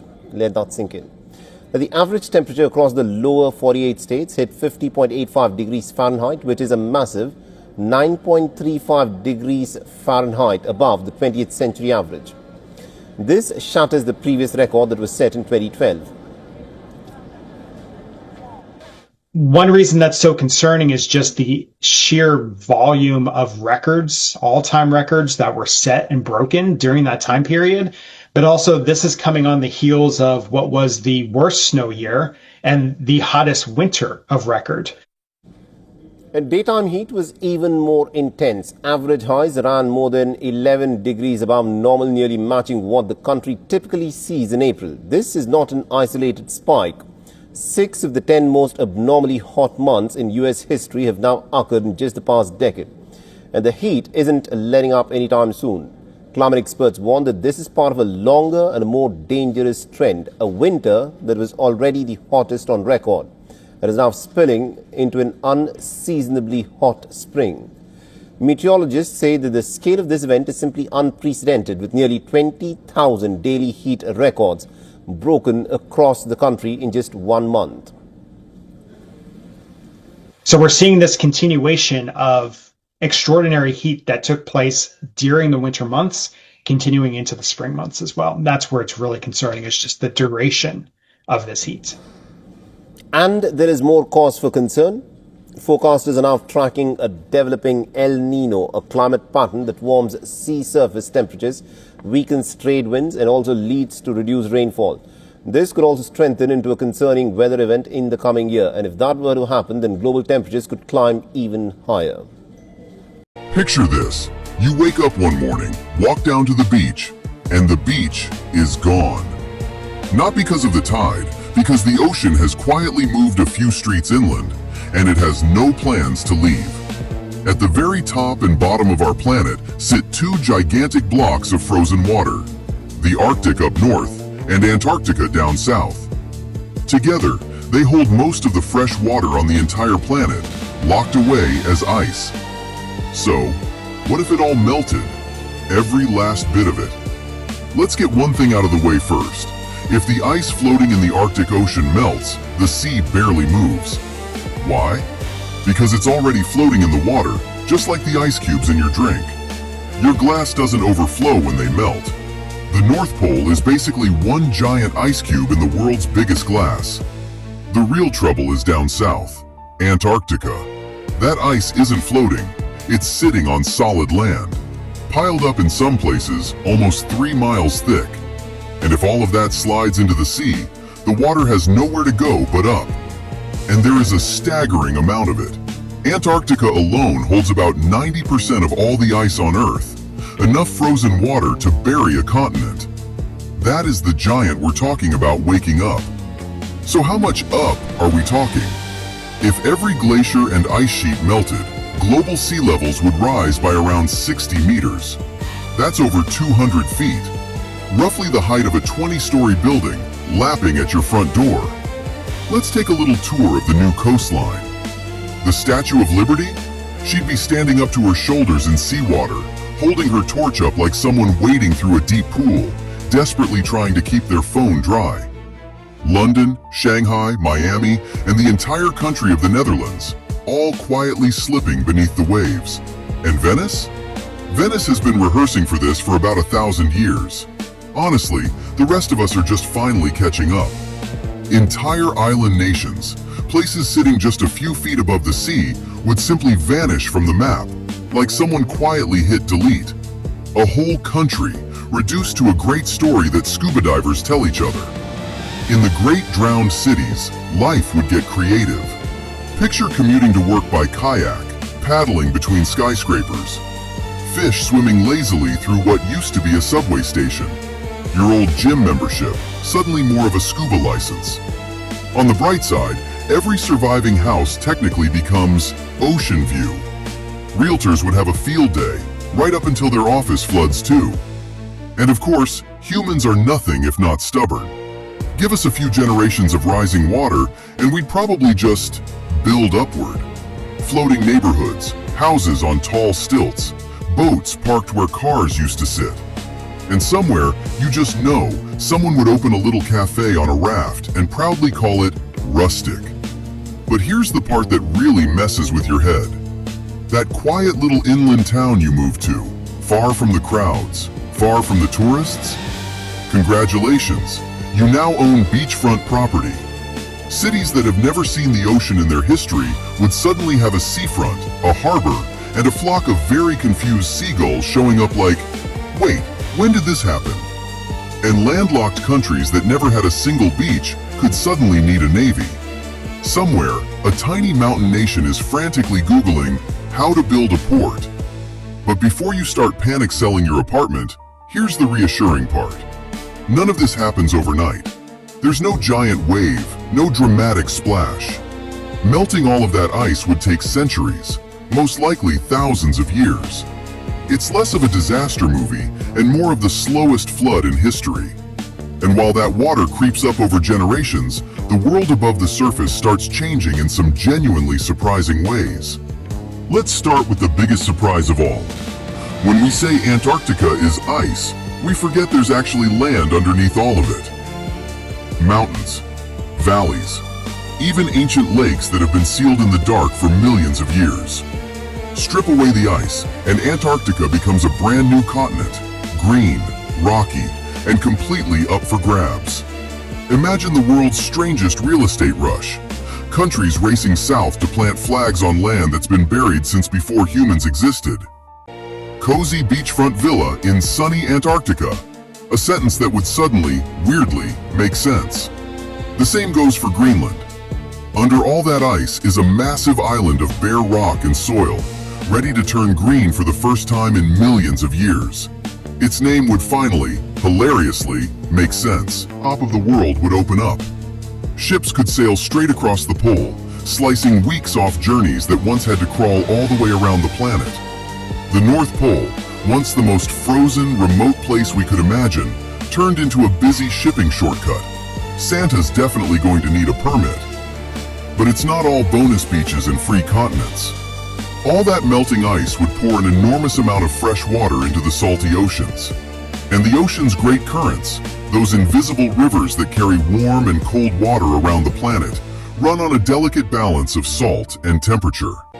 Mess with that balance, and you mess with the weather everywhere. Some places that are warm and cozy today could actually get colder. Picture Britain, surrounded by more ocean than ever, somehow ending up chillier than before. A very British kind of irony. More sea, worse weather. And here's a strange twist for a planet drowning in water. Most of that new ocean is salty. You can't drink it. Meanwhile, the glaciers and ice caps were actually some of our biggest stores of fresh drinking water. So you could end up surrounded by ocean in every direction, and still struggling to find a decent glass of water. Water, water everywhere, and the irony is almost rude. Then there's the weight. This one sounds like science fiction, but it's completely real. All that ice is unbelievably heavy, and for millions of years it's been pressing down on the land beneath it. Take the weight away, and the land slowly rises. Greenland and Antarctica would literally bounce back up, like a couch cushion when you finally stand off it, just in extreme slow motion over thousands of years.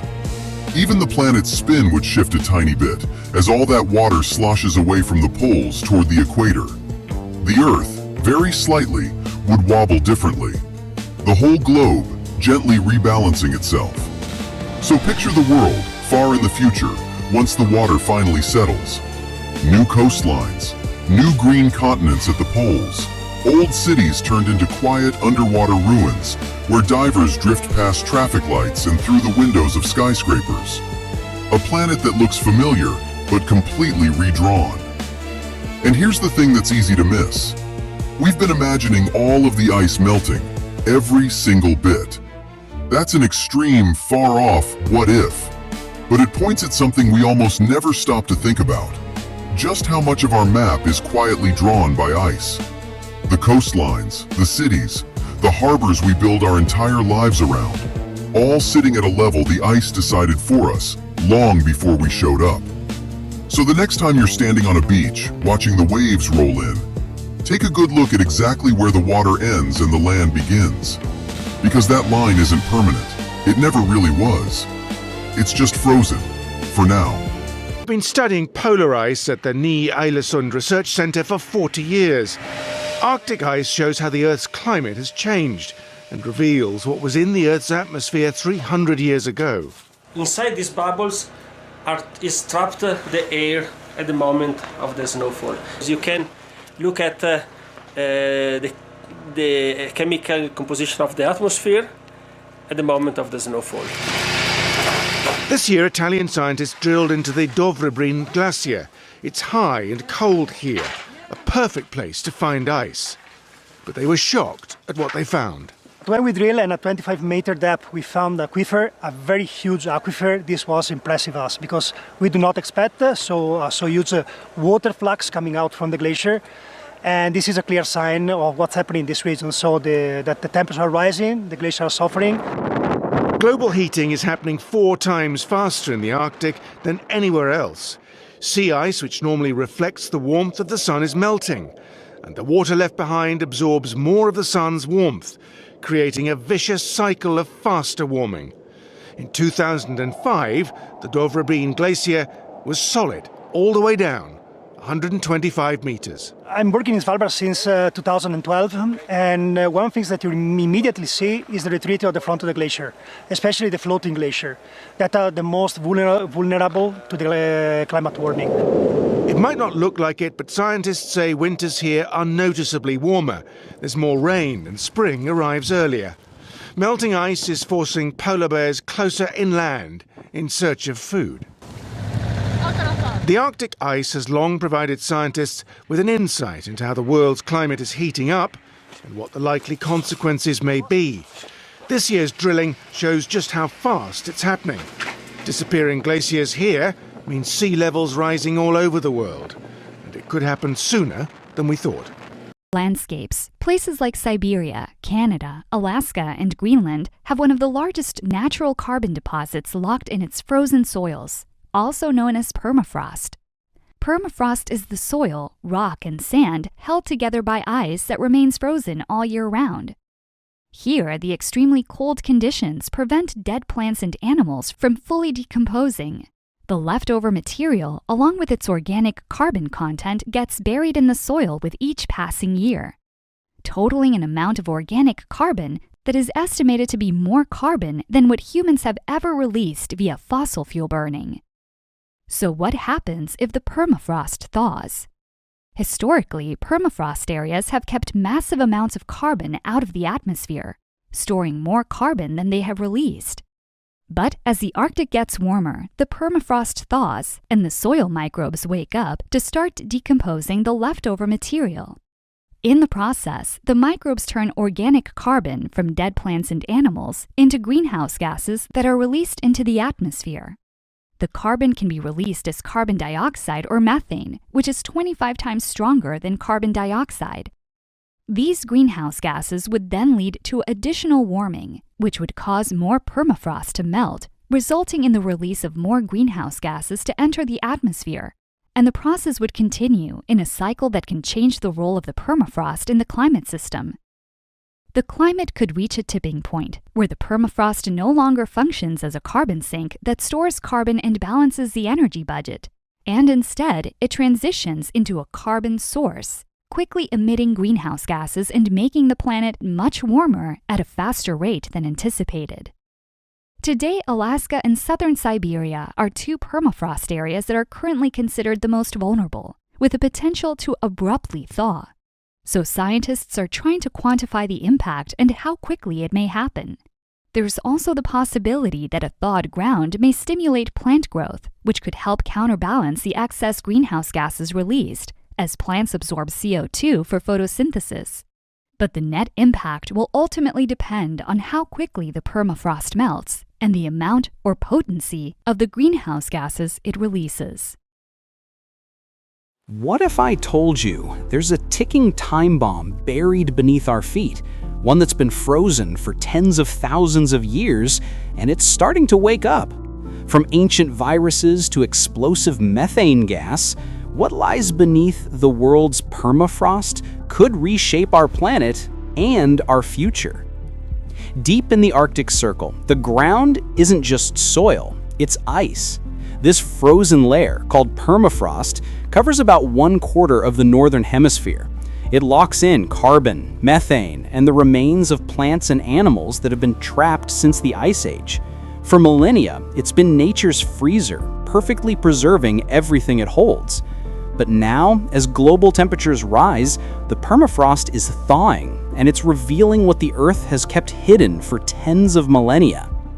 Permafrost isn't just frozen dirt. It's a complex mixture of soil, rock, ice, and organic matter that's been frozen solid for at least 2 consecutive years, but in some places for tens of thousands. It acts like the glue holding the Arctic landscape together, keeping the ground stable for roads, pipelines, and even entire cities. When it thaws, that structure collapses. Buildings sink, roads buckle, and entire forests tilt sideways in what scientists call the drunken trees effect. But the real danger goes far beyond collapsing ground. When permafrost melts, the organic matter that's been frozen inside begins to decompose, releasing carbon dioxide and methane, 2 of the most potent greenhouse gases. Scientists estimate the permafrost stores nearly twice as much carbon as is currently in the atmosphere. If even a fraction escapes, it could accelerate global warming, creating a vicious feedback loop. Rising temperatures melt more permafrost, releasing more gas, causing even more warming. In short, the Arctic could turn from a freezer into a furnace. But not everything emerging from the thaw is invisible gas. In recent years, melting permafrost has exposed perfectly preserved remains, mammoths with hair and skin intact, ancient wolves, and even viruses that have slept for tens of thousands of years. In 2022, French scientists revived a virus that had been frozen for 48,500 years in Siberian permafrost. It could still infect single-celled organisms. While there's no evidence these zombie viruses can infect humans, yet they're a chilling reminder that Earth's deep freeze is thawing faster than we understand it. In regions like Siberia, Alaska, and northern Canada, people are already living with the consequences. Entire towns are sinking as the ground softens. Pipelines and buildings designed for frozen terrain are cracking apart. In Norilsk, Russia, a massive oil spill in 2020 released over 20,000 tons of diesel fuel into rivers after a tank collapsed, all because the permafrost beneath it gave way. The permafrost isn't just thawing, it's taking modern civilization down with it. And then there are the mysterious craters that have appeared across Siberia in the last decade. Massive holes ripped open in the tundra.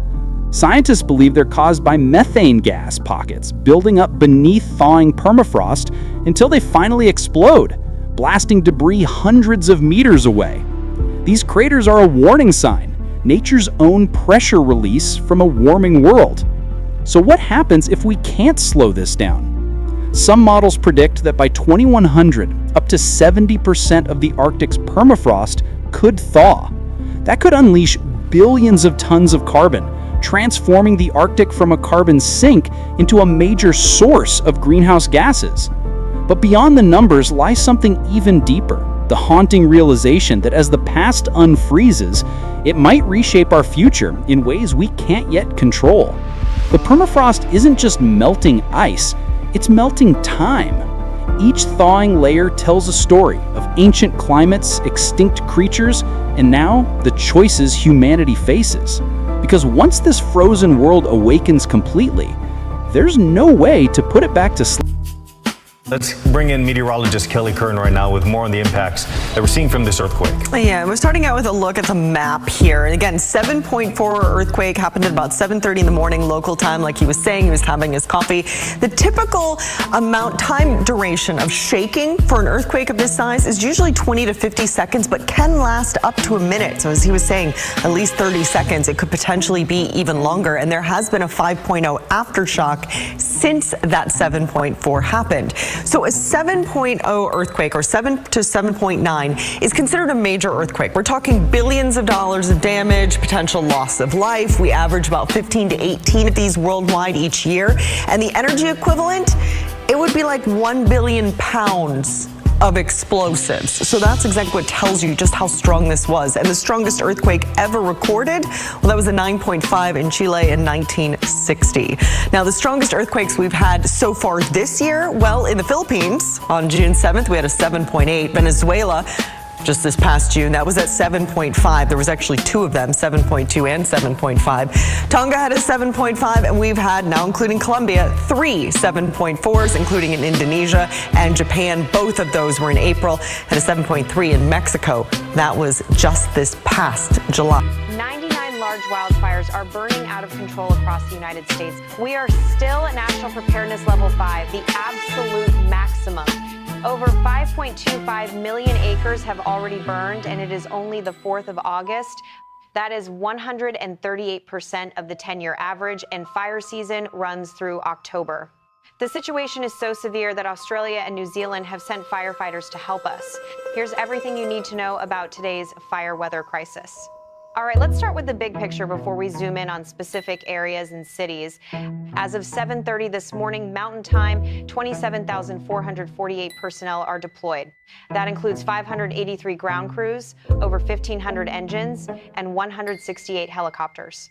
26 Type 1 incident management teams are committed the highest level of national wildfire management, and yet the fire is still winning in many places. Here's why the weather is simply relentless. Minimum relative humidity values of just 3 to 15% across California and the inland Northwest. 3% humidity, think about that. That is critically dangerous for wildfire spread and firefighter safety.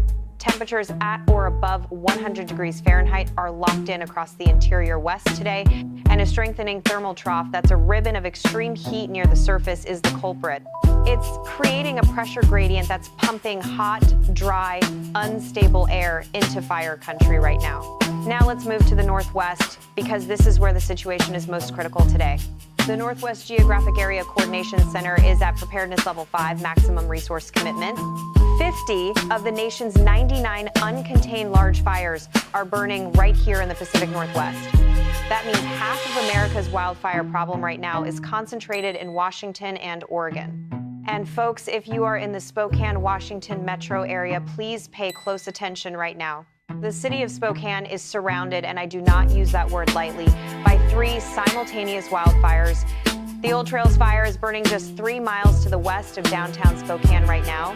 The Autumn Lane fire is 7 miles to the northwest, with 2,252 new acres overnight. And the Fairview fire is burning 2 miles to the northeast, timber and grass with active evacuations in effect. All 3 fires have mandatory evacuations, area closures, road and trail closures in effect this morning. If you have evacuation orders, please go. Do not wait. Do not risk your life for property. The California Team 7 Incident Management Team is handling Old Trails while also managing Autumn Lane and Fairview. That is 3 fires, 1 team, a reflection of just how stretched resources are right now. And there is a major criminal development out of Spokane that broke last night, and it is significant. Spokane County Sheriff John Nowles announced the arrest of Aaron F.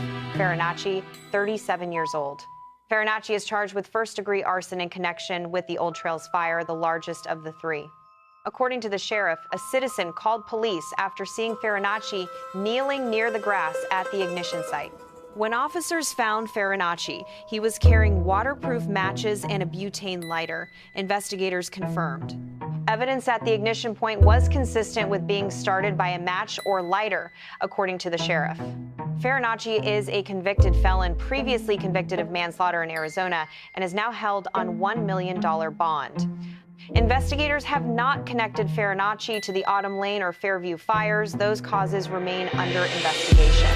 Now, moving slightly north of Spokane, the Sinlahaken fire in Okanogan County is exploding in size. It gained 29,140 acres in a single 24-hour period overnight. It now stands at 102,934 acres, and it is only 5% contained. Active fire behavior includes wind-driven runs, torching and spotting with communication infrastructure threatened. Evacuations and area, road, and trail closures are in effect for the Sinlaheken fire as well. And listen, the fire weather driving Sinlaheken's growth is not going away in the next 24 hours. Temperatures near or slightly above normal for the inland northwest, with hot, dry, unstable conditions expanding. Now let's talk about what I consider one of the most dangerous individual fires burning right now anywhere. The Little Giant Fire on the Okanogan-Wenatchee National Forest, 30 miles northwest of Leavenworth, Washington. 59,346 acres, 0% contained. And here is the fire behavior report. Extreme fire behavior, uphill runs, crowning, and long-range spotting. That combination is extremely dangerous. Crowning means the fire is burning through the tops of trees and moving faster than crews can track. Long-range spotting means embers are landing ahead of the main fire, starting new ignitions far away. California Team 2 is assigned here, and numerous structures are threatened with area, road, and trail closures active. Estimated cost to date on the Little Giant Fire, $14.6 million and climbing fast. Moving south into Oregon now, and the scale of fires here is almost hard to comprehend. The Big Grass Fire in the Vail district of the BLM has burned 342,000 acres. 342,000 acres, that is nearly half the size of Rhode Island, folks. It gained 5,573 acres yesterday and remains at just 25% contained. Active fire behavior includes short crown runs, wind-driven runs, and single tree torching right now this morning. The Roe Creek Complex, southwest of Fossil, Oregon, 323,951 acres. At 60% contained, this is the most expensive wildfire in the Northwest area right now. $49.1 million in suppression costs, with 25 structures already lost. 1,739 personnel are assigned to the Roe Creek Complex this morning alone. And then there's the Coleman Creek Fire in the Burns District, 274,000 acres. Active fire behavior with wind-driven runs, short-range spotting, and energy infrastructure seriously threatened today. The Kaiser Canyon Fire near Nesbellum, Washington, 136,000 acres at 44% contained. 44 structures have already been destroyed, $31.4 million spent, and still climbing. Now let's shift focus to the southwest Oregon Cascades, where the fire weather setup is especially worrying. The National Weather Service Predictive Services is flagging a high-risk corridor we need to talk about. A strengthening thermal trough is creating dangerous fire conditions from southwest Oregon north to the Columbia River Gorge. That is a large swath of terrain that includes the Umpqua, Rogue River, and Willamette National Forests. If you live anywhere along that Interstate 5 corridor through southern Oregon, remain extremely vigilant today. We already have the Grasshopper Fire burning on the Mount Hood National Forest, 31,000 acres. Active fire behavior with backing, flanking, and uphill runs, with structures and critical infrastructure threatened. The E. Evans Creek Road Fire near Rogue River, 14 miles northeast, has 15,000 acres. And the I-5 at mile marker 57 fire, yes, a wildfire right next to Interstate 5 near Grants Pass. If you are driving I-5 through the Grants Pass area today, please exercise extreme caution and check road conditions. Now let's move east to the Great Basin region, which is also at preparedness level 4 this morning. The Great Basin is seeing 12 large uncontained fires with 3 critical incident management teams committed. And folks, the fire behavior descriptions coming out of Utah and Nevada right now are alarming. 3 separate fires in the Great Basin are experiencing what fire managers call extreme fire behavior this morning. The Widemouth 2 fire on the Fish Lake National Forest in Utah, 68,000 acres, 0% contained. Extreme fire behavior, including short-range spotting, wind-driven runs, and torching with numerous structures threatened. Mandatory evacuations are in effect near Kenosha, Utah, about 2 miles from the fire's current position. The Ward Fire on the Humboldt-Toyabe National Forest in Nevada, 8,000 acres, 0% contained. Extreme fire behavior with crowning that full canopy fire I mentioned earlier, plus wind-driven runs. 10 miles south of Ely, Nevada, along US 93, critical infrastructure is threatened this morning. The Black Canyon Fire on the Manti-La Salle National Forest in Utah, 800 acres but growing. Extreme fire behavior with short crown runs and uphill runs near Price, Utah. Evacuations in effect. Energy infrastructure is seriously threatened, including power lines serving communities across central Utah today. And the Tartar Fire northwest of Weiser, Idaho, 107,000 acres at just 13% contained. Command is transitioning between management teams today as they battle active uphill and wind-driven runs. The fire weather driving all of this in the Great Basin is not improving anytime soon. Here's why. Lingering breeziness combined with a hot, dry, and unstable air mass, that's a volatile combination. Minimum relative humidity values of 3 to 15% are forecast for the Great Basin through today. And temperatures will remain well above 100 degrees Fahrenheit in the central and southern Great Basin. The Antelope Creek Fire in the Elko District of Nevada jumped 4,680 acres overnight. New energy. So even fires that appear to be winding down are finding new life in these conditions today. Moving to the northern Rockies now, preparedness level 4 with 13 large uncontained fires burning. Montana and Idaho are both seeing active wildfire conditions this morning with 2 management teams fully committed. The Skillet Fire on the Flathead National Forest, 15 miles west of Olney, Montana, is growing rapidly. It jumped 1,176 acres in 24 hours with active torching and spotting this morning. Railroad infrastructure is being threatened along with evacuations and road closures in the Flathead Valley area. The Upper Smith Fire in Idaho's Panhandle, 6 miles west of Fort Hill near the Canadian border. 2,300 acres and already $20.3 million spent, one of the costliest in Idaho. New fire activity is also ramping up in the northern Rockies. 6 new fires were reported just yesterday, including the Griffin Fire near Ashland, Montana, which is the newest large fire in that area this morning. Cooler than average temperatures for the northern Rockies offer some slight relief in fire weather today. But minimum humidity values of 10 to 20% in northern Idaho and Montana still support active fire spread. Now let's talk about the Rocky Mountain region. Preparedness level 3 centered on Colorado and Wyoming. 6 large fires remain uncontained, and one of them is the most expensive single wildfire in America right now. The Aspen Acres Fire in Custer County, Colorado, 20 miles southwest of Pueblo on the I-25 corridor. 101,961 acres, 71% contained. But here's the shocking number. 915 structures lost, $95 million in suppression costs, the highest in the nation. 915 homes and buildings gone in Custer County, Colorado. That is a devastating community impact. Transfer of command back to the local unit is expected tomorrow, signaling progress, but the damage is done. The Rio Blanco fire is burning 10 miles south of Pagosa Springs, Colorado, along the US 160 corridor. Active fire behavior with group torching, short-range spotting, and numerous structures threatened evacuations in effect. The Gold Mountain Fire on the Grand Mesa, 2 miles north of Array, at 72% contained now. $55.4 million spent there, the second most expensive fire in Colorado right now. The Rocky Mountain region is seeing 8 new fires reported just yesterday alone in Colorado and Wyoming. Fire weather for the Rockies, temperatures near normal, minimal humidity, isolated thunderstorm threat this week. And that thunderstorm threat is important. Isolated, mixed, wet, and dry thunderstorms are possible over the Rockies. Dry lightning, that's lightning without accompanying rainfall, can spark new ignitions in already dry fuel beds.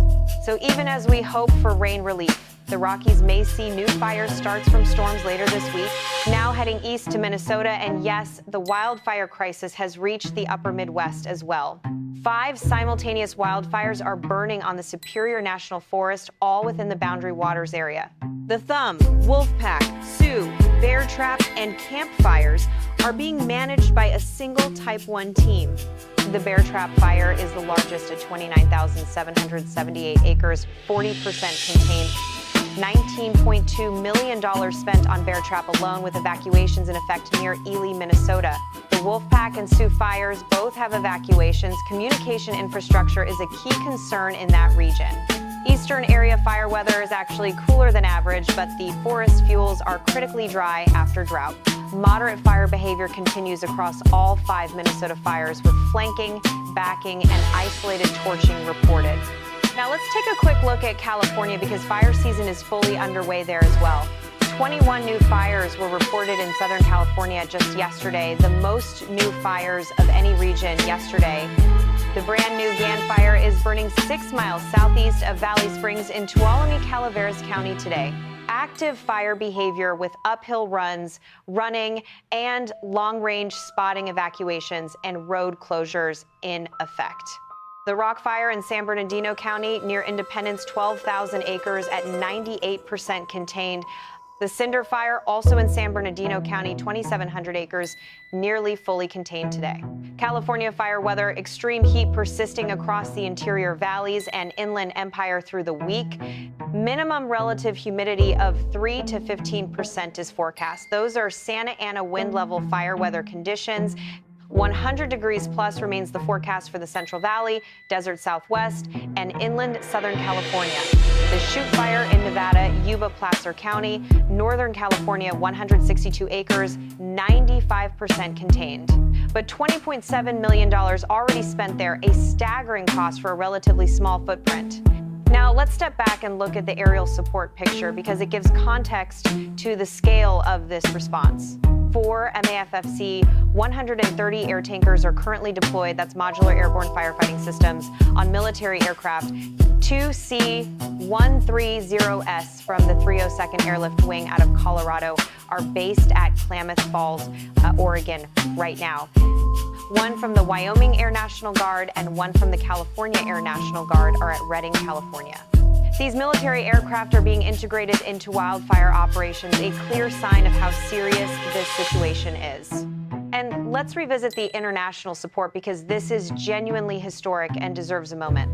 One 15-member incident management team from Australia and New Zealand is assigned to large fires in the Northwest, plus 59 additional fire line management personnel from those countries working alongside American crews today. The United States has international resource sharing arrangements with Australia, New Zealand, Canada, and South Africa. But activating that agreement at this scale in August during peak fire season reflects extraordinary demand. Now let's look at the extended forecast picture because the weather pattern is not about to cooperate. For the Pacific Northwest, hot, dry, unstable conditions are expanding into the western portions of the region. The thermal trough strengthening over southwest Oregon creates a high-risk fire weather corridor through the Cascades. That corridor runs from the Rogue River Valley north all the way to the Columbia River Gorge area.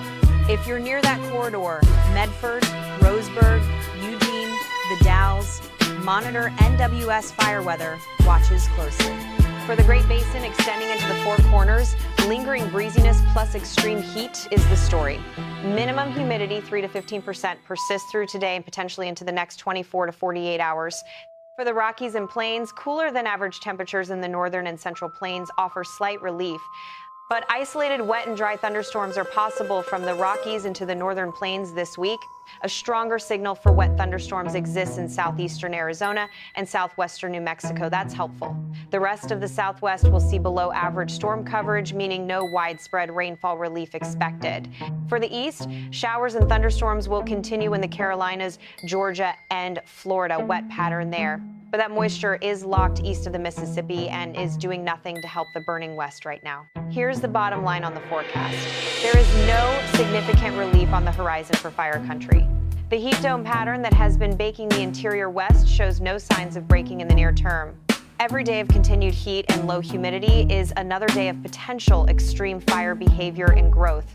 And with fuels critically dry from a dry winter and spring, the fire environment is about as bad as it gets. Let me give you the key action items if you live in any of these fire-affected regions right now.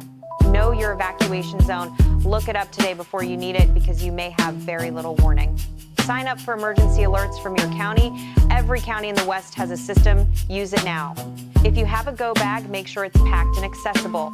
Documents, medications, water, phone charger ready to go. If you are under an evacuation order, leave immediately. Firefighters cannot protect you if you stay behind. For air quality, smoke is impacting communities far from the actual fires across the entire western United States. Check airnow.gov for real-time air quality index values in your area before going outside today. Sensitive groups, kids, the elderly, anyone with asthma or heart conditions should limit outdoor exposure now. And for travelers, check 511 systems in Oregon, Washington, Idaho, Nevada, Utah, and Colorado before driving. Road closures from wildfires can change rapidly. What was open this morning may be closed by this afternoon. Major routes to watch include US 97 through Central Oregon and Washington, US 2, and many Forest Service roads. Interstate 5 through southern Oregon and northern California has multiple fires burning in close proximity today. Now, let's look at a few specific fires where containment progress is giving us some encouraging news today. The Hat Fire in the Vail BLM district, 44,000 acres, is at 99% contained now. The Hay Creek Complex in Prineville, Oregon, 200,000 acres, is at 97% contained. The Anthony Fire in the Wallowa-Whitman National Forest is at 89%, transferring back to local management today. Jackass Butte Fire in the Burns BLM district, 78% contained, also transferring to local control today. Progress is happening, but it is painfully slow given the scale of what is still burning out of control. Let me put the total cost of this fire season in perspective before we wrap up today's broadcast. Just from the fires listed in today's situation report, hundreds of millions of dollars in suppression costs alone. The Aspen Acres Fire in Colorado, $95 million. Roe Creek Complex in Oregon, $49 million. The Salmon Fire in Oregon, $36.8 million. The E. Evans Creek Road Fire, $64.4 million. These are suppression costs alone, not counting the economic damage to communities, homes, and infrastructure lost. And we are at 138% of the 10-year average with over 2 months of fire season remaining. This is shaping up to be one of the most significant wildfire seasons in modern American history, and it is not over. This is a developing situation across multiple regions, and I will be updating you daily as conditions evolve. If you're in one of these areas, please take fire preparedness seriously. This is not a drill out there. If this video was helpful, please like it and subscribe and turn on notifications so you don't miss updates. I'll see you in the next one. Stay safe out there, folks, and please take care of each other.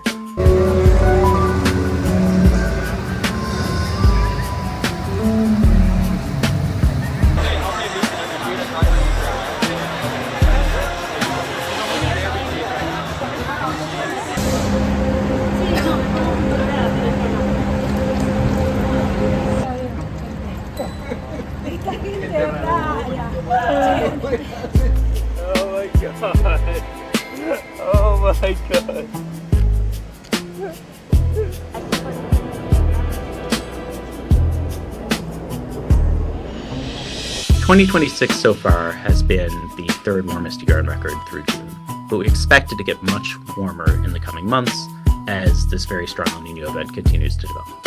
And so right now, we think that 2026 is going to end up right around 1.5 degrees above pre-industrial levels, centigrade, which would put it roughly tied with 2024 as the warmest year on record.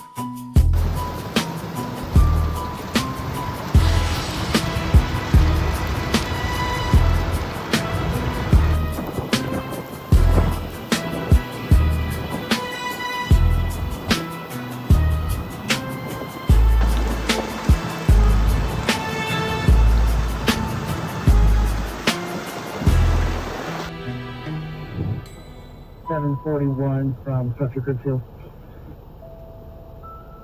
European heat waves are not in isolation. So there's also been, shocking heat waves in North America. There's been shockingly hot conditions in South America as well. There's been devastating heat waves in India. So there's always heat waves somewhere in the world. Sometime, but what is very unusual for Europe for this particular year is the frequency and extent of the heat waves.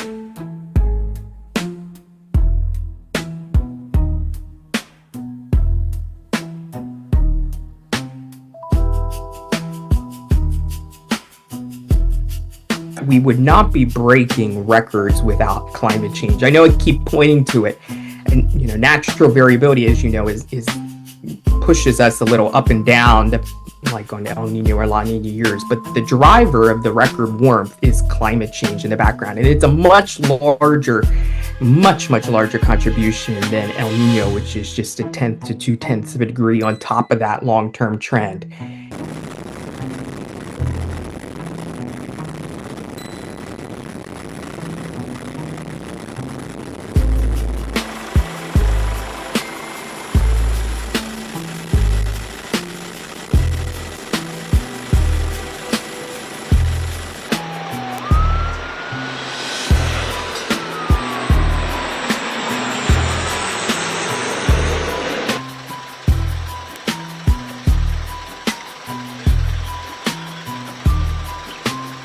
after a few years where we became a little complacent around climate change, in part because the world was on fire in different ways, the world is now on fire again with climate change in a way that's increasingly difficult to ignore.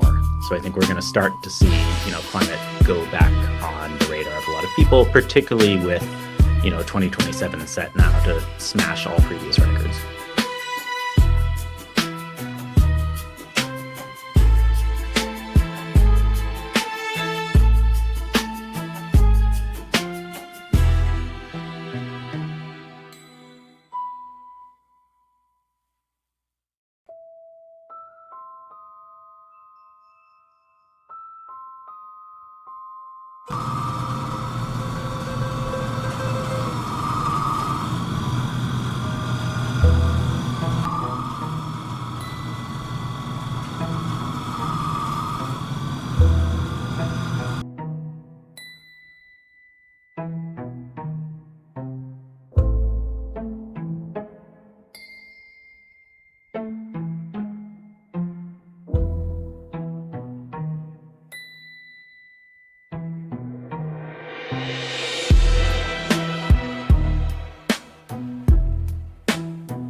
The year is 2026.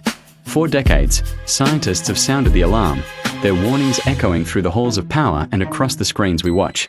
But has the world truly listened? We stand at a precipice, a moment in history where the choices we make, or fail to make, will define the future of life on Earth.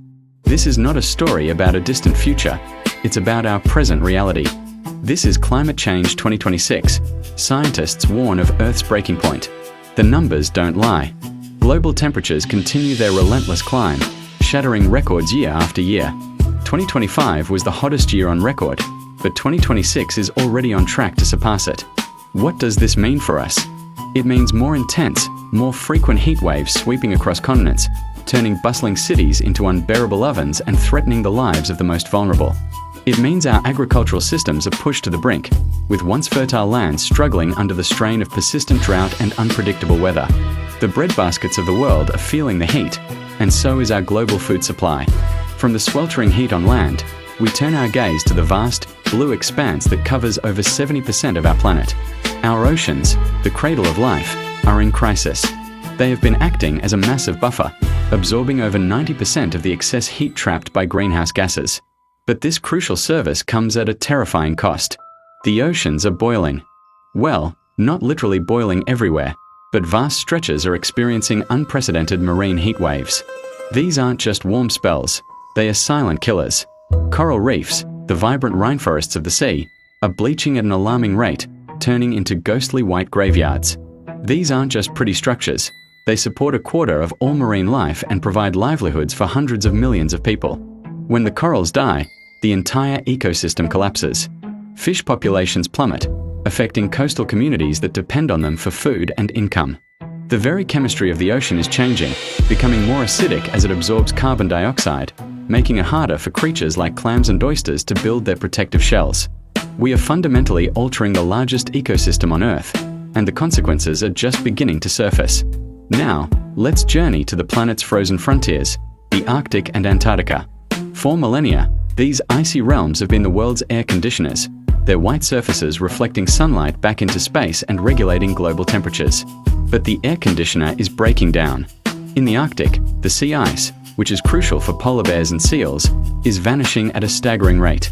We are witnessing summers that are nearly ice-free, an event scientists once predicted wouldn't happen for decades. Further south, the colossal ice sheets of Greenland and Antarctica are melting from both above and below. Warmer air melts the surface, while warmer ocean currents eat away at the ice from underneath. Each year, hundreds of billions of tons of ice are lost, pouring fresh water into the oceans. This isn't just about losing beautiful landscapes. It's a direct threat to every coastal city on the planet. The meltwater contributes directly to sea level rise, and the pace is accelerating. Cities from Miami to Mumbai, from Shanghai to London, are facing an existential threat from the rising tide. As habitats shrink and climates shift, we are witnessing a tragedy of epic proportions, the sixth mass extinction. But unlike past extinction events caused by asteroids or volcanoes, this one is our doing. Species that have roamed the Earth for millions of years are disappearing at a rate 1,000 times faster than normal. From the majestic tigers of Asia to the humble bumblebees in our gardens, life in all its forms is under assault. Forests are burned, oceans are acidified, and habitats are fragmented, leaving countless species with nowhere to go. This isn't just a loss of biodiversity, it's the unraveling of the intricate web of life that sustains us all. Every species that vanishes is a thread pulled from the tapestry, weakening the entire ecosystem and making it more vulnerable to collapse. Perhaps the most terrifying aspect of the climate crisis is the concept of tipping points. These are thresholds in the Earth system which, once crossed, could trigger rapid, irreversible, and catastrophic changes. Think of it like pushing a glass closer and closer to the edge of a table. For a while, nothing happens, but one final nudge sends it crashing to the floor, and you can't put it back together.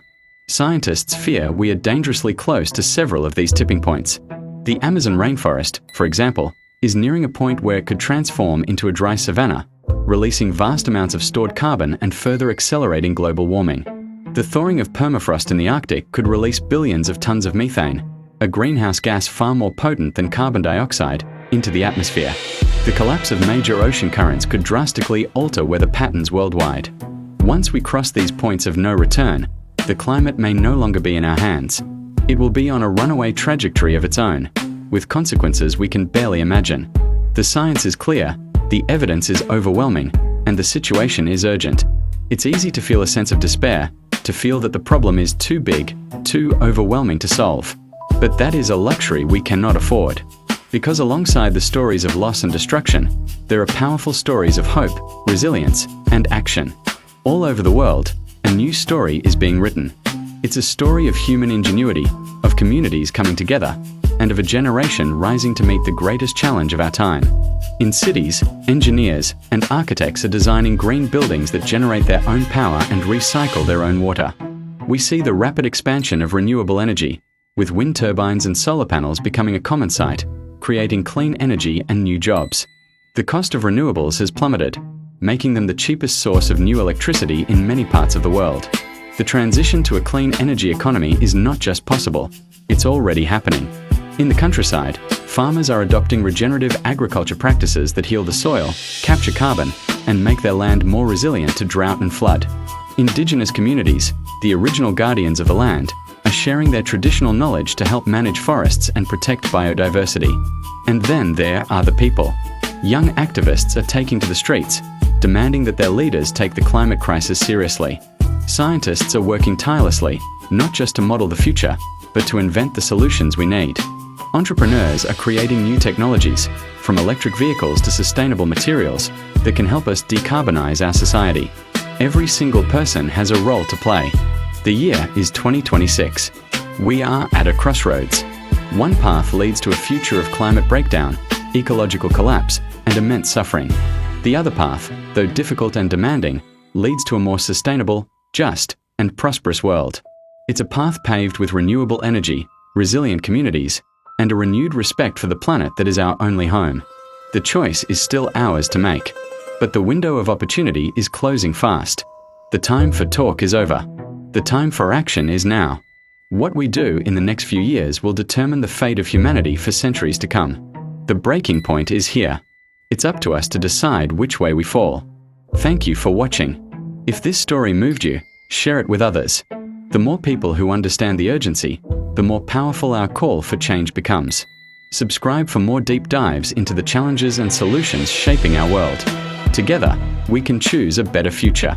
I'd like to offer a perspective that I don't see often shared by people discussing climate change. So, couple of points. As you surely know, all evidence gathered from many branches of science point to human-induced changes in the climate of Earth since the dawn of the Industrial Revolution. So you've heard that this contributes to the greenhouse effect. The greenhouse effect is where visible light hits Earth's surface absorbs it, and then re-radiates it in the infrared. And it's that infrared that gets trapped in the atmosphere, raising the temperature. That's the greenhouse effect in a nutshell. There are multiple kinds of greenhouse gases. Water vapor is a greenhouse gas. That's why humid environments, the temperature doesn't plunge very much at night when the sun sets. Look at the temperature range between midday and midnight in humid environments compared with very dry environments. You can have a 40-degree Fahrenheit shift from daytime highs to nighttime lows in desert climates. When you have a warmer Earth, you can sustain more water vapor into the gas, into the atmosphere. You may have remembered from chemistry. The warmer a solution is, the more you can dissolve into it, the more it can hold. And we ask, well, what are the consequences of that? And everyone is saying, I don't see any change. What's a couple of degrees warmer? There's a lot of that talk. That's not the issue here. I'm not here to debate with anybody whether the models that predicted a temperature rise were bang on, low, or high. That's not my point. My point is, when you alter the climate in any way, you are changing what Earth's surface experiences compared with historical averages. So when Earth came out of its last ice age, oh, by the way, I voiced a character in Ice Age 5, the film. But billions and billions of years ago. Anyhow, after the Ice Age, our nomadic ancestors, trying to not die from a frozen Earth, finally see an Earth that warms up, naturally, by the way, but over thousands of years, warm up and become relatively stable. And they say to themselves, this is pretty good, and I'm tired of wandering, and I know how to control crops, and I can control distribution of food, goods, and resources. I'm going to build a city.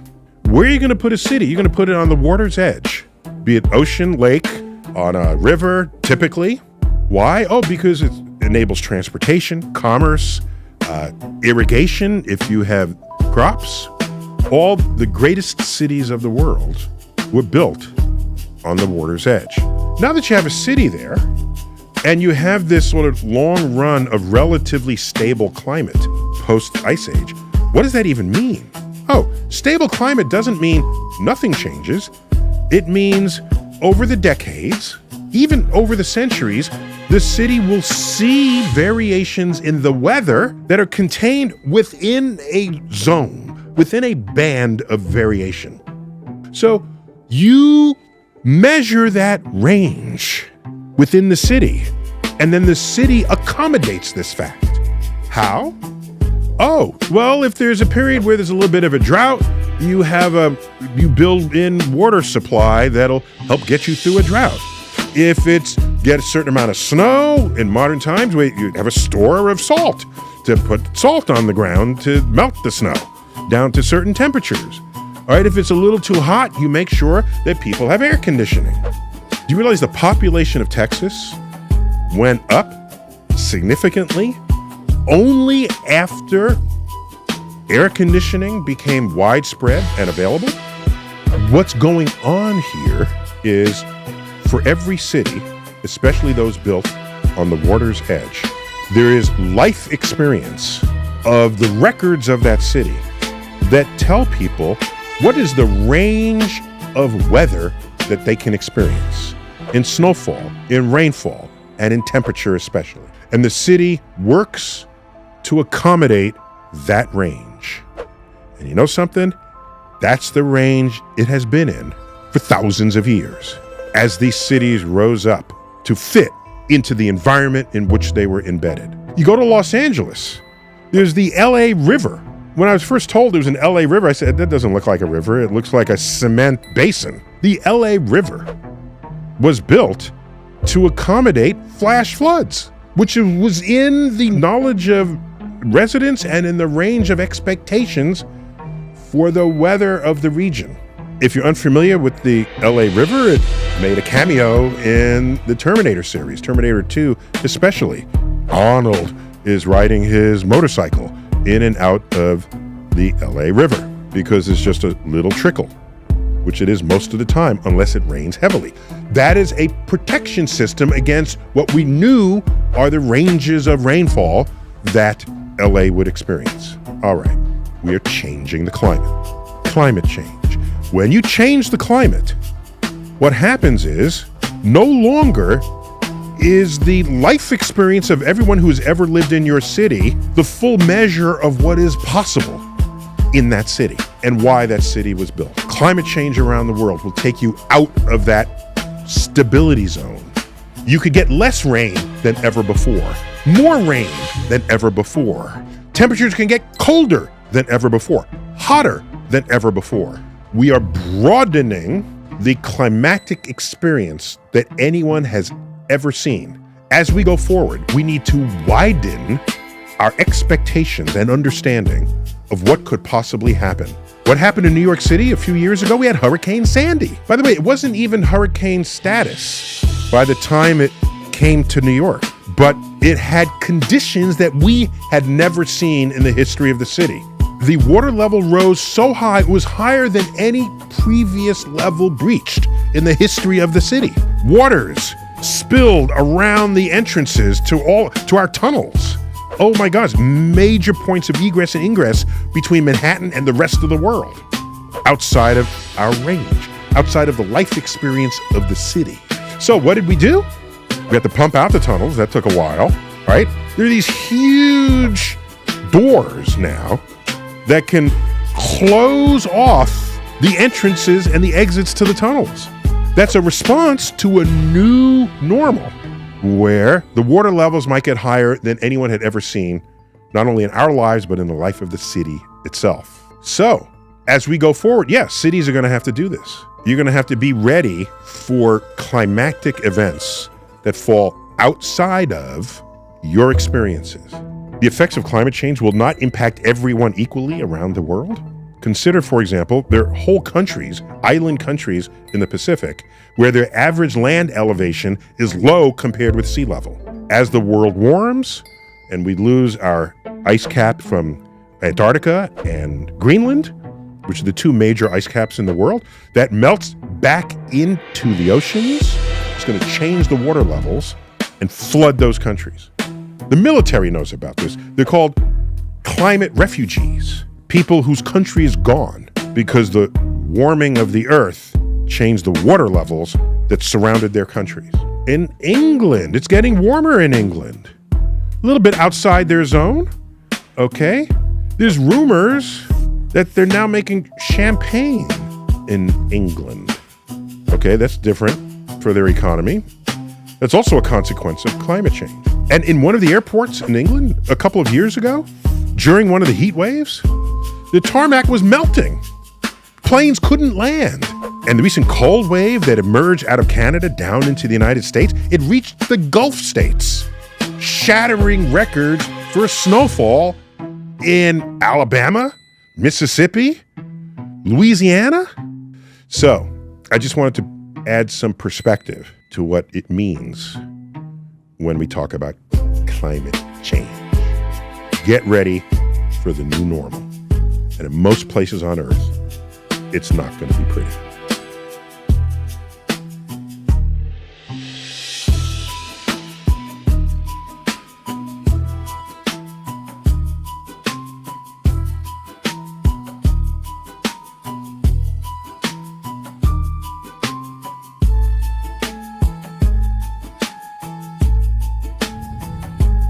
It is hard to imagine in summer what it takes to survive -55 in winter here, near Chersky in the Russian Arctic. But temperatures here are warming fast, twice to 3 times the global average. And as they do, the permafrost, or permanently frozen soil not far below ground, is thawing, causing massive soil erosion along the Arctic's shores and coastlines and releasing powerful greenhouse gases into the atmosphere. Nikita Zimov and his father Sergei have made it their life's work to raise the alarm over thawing permafrost. When I was a kid, temperature of permafrost, temperature of ground on average was -6 centigrade. Now it's -3 and even warmer. And in the warm years it's going almost close to 0. And I think in the next few decades, 2-3 decades at most, I think majority of permafrost here in the Arctic will start to degrade. It's already driven a rush in mammoth tusk ivory as soil erosion reveals the permafrost's treasures. That's a big bone of some, leg bone of some mammoth. Of a mammoth? Yeah. How do you know? The size. It's only mammoths could have such bone. Woolly rhinoceros, it's a bit different. They're also big bones, but this one is big. That's quite a little part of one very big leg bone. But the permafrost also contains hundreds of billions of tons of carbon, which is slowly being released. That's a pure ice. 50% of the sediment is not carbon, it's ice.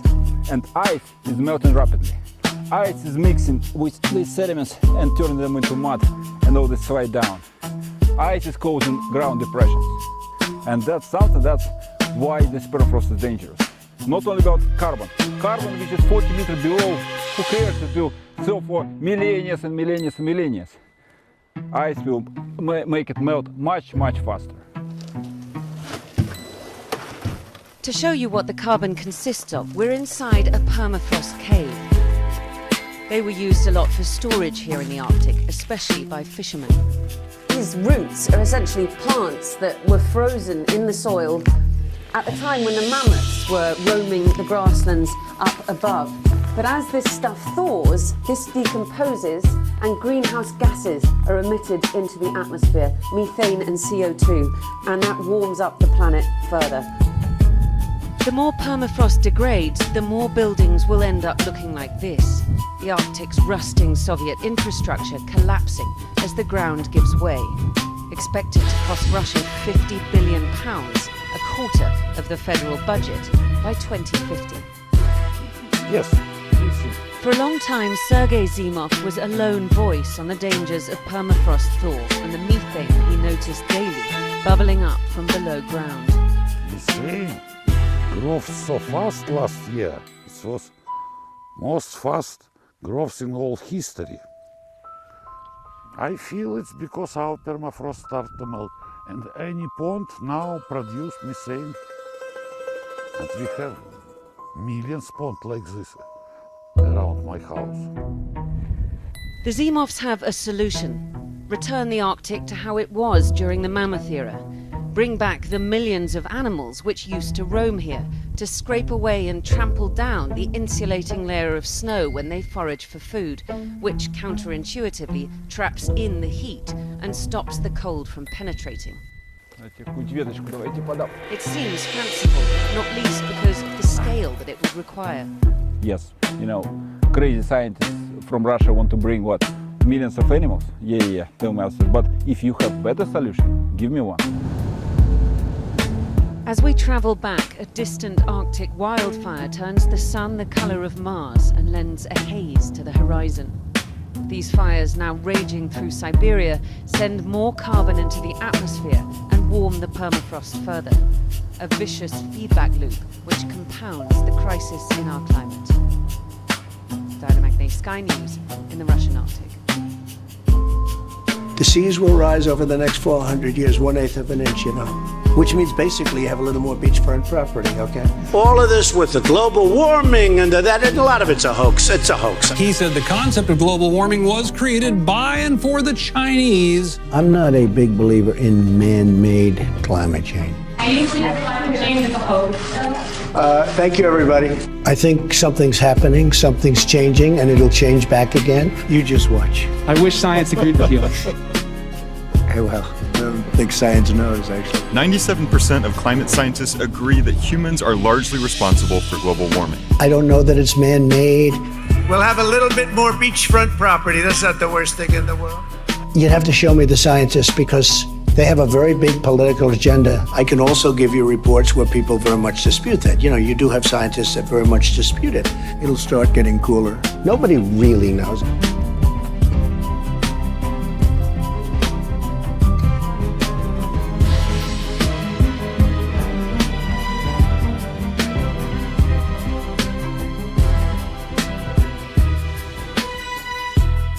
This is 15 meters, or about 50 feet of sea level rise. That's the amount of rise the world's top climate scientists have said is possible by the year 2300. That amount of sea level rise would completely destroy many of the world's largest cities. I do not want to be in the case where I say, look, we were right, this is happening because we didn't take action. If sea level just kept rising at today's pace, which is about 4.5 centimeters per decade, we might realistically be able to adapt, build higher, defend more, and retreat slowly. But the latest science shows a very different future. We're already dangerously close to tipping points that could push our ice sheets into long-term, irreversible retreat, resulting in sea levels rising faster than any coastal city on Earth can cope with. We're walking very slowly towards the edge of a cliff. Before we know it, we'll drop off, and then it's too late. So in this episode, we're asking three big questions. What happens when sea level rise crosses the point of no return? Where exactly is that point? And most importantly, do our coastal cities stand a chance?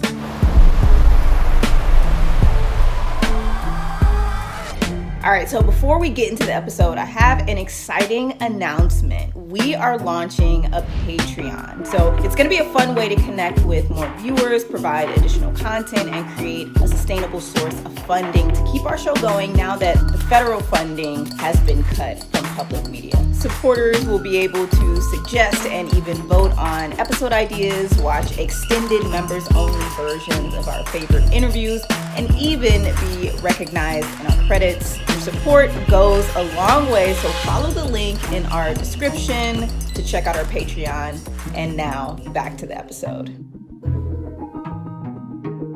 About 230 million people live at or below 1 meter of sea level, and around 1 billion people live below 10 meters. And cities are just not preparing for the type of sea level rise we may see in the coming centuries. Without adaptation, conservative estimates suggest that just 20 centimeters, which is about 8 inches of sea level rise by 2050, would lead to average global flood losses of $1 trillion or more per year. Sea level rise has been easy to ignore and delay planning for because until recently our oceans had been rising slowly. But that's changing fast. The rate of sea level rise has been creeping up from 2.1 millimeters per year to 2.9 to now 4.5. 4.5 millimeters seems small, right? But the rate of acceleration is what's important. That 4.5 millimeters very quickly becomes 6.5 millimeters. And that 6.5, if the current rate of acceleration continues, becomes 10 millimeters by the end of the century. 10 millimeters per year may not sound dramatic until you realize that adds up to 1 meter per century. That's an unimaginable rate of rise. And the science shows that this will continue beyond 2100. And I think that number starts to scare people, or it should do. And remember, these are global averages. Places like the US Gulf Coast and the East Coast will face far higher local rates of rise, thanks to sinking land, changing ocean currents, and gravity effects from melting ice sheets.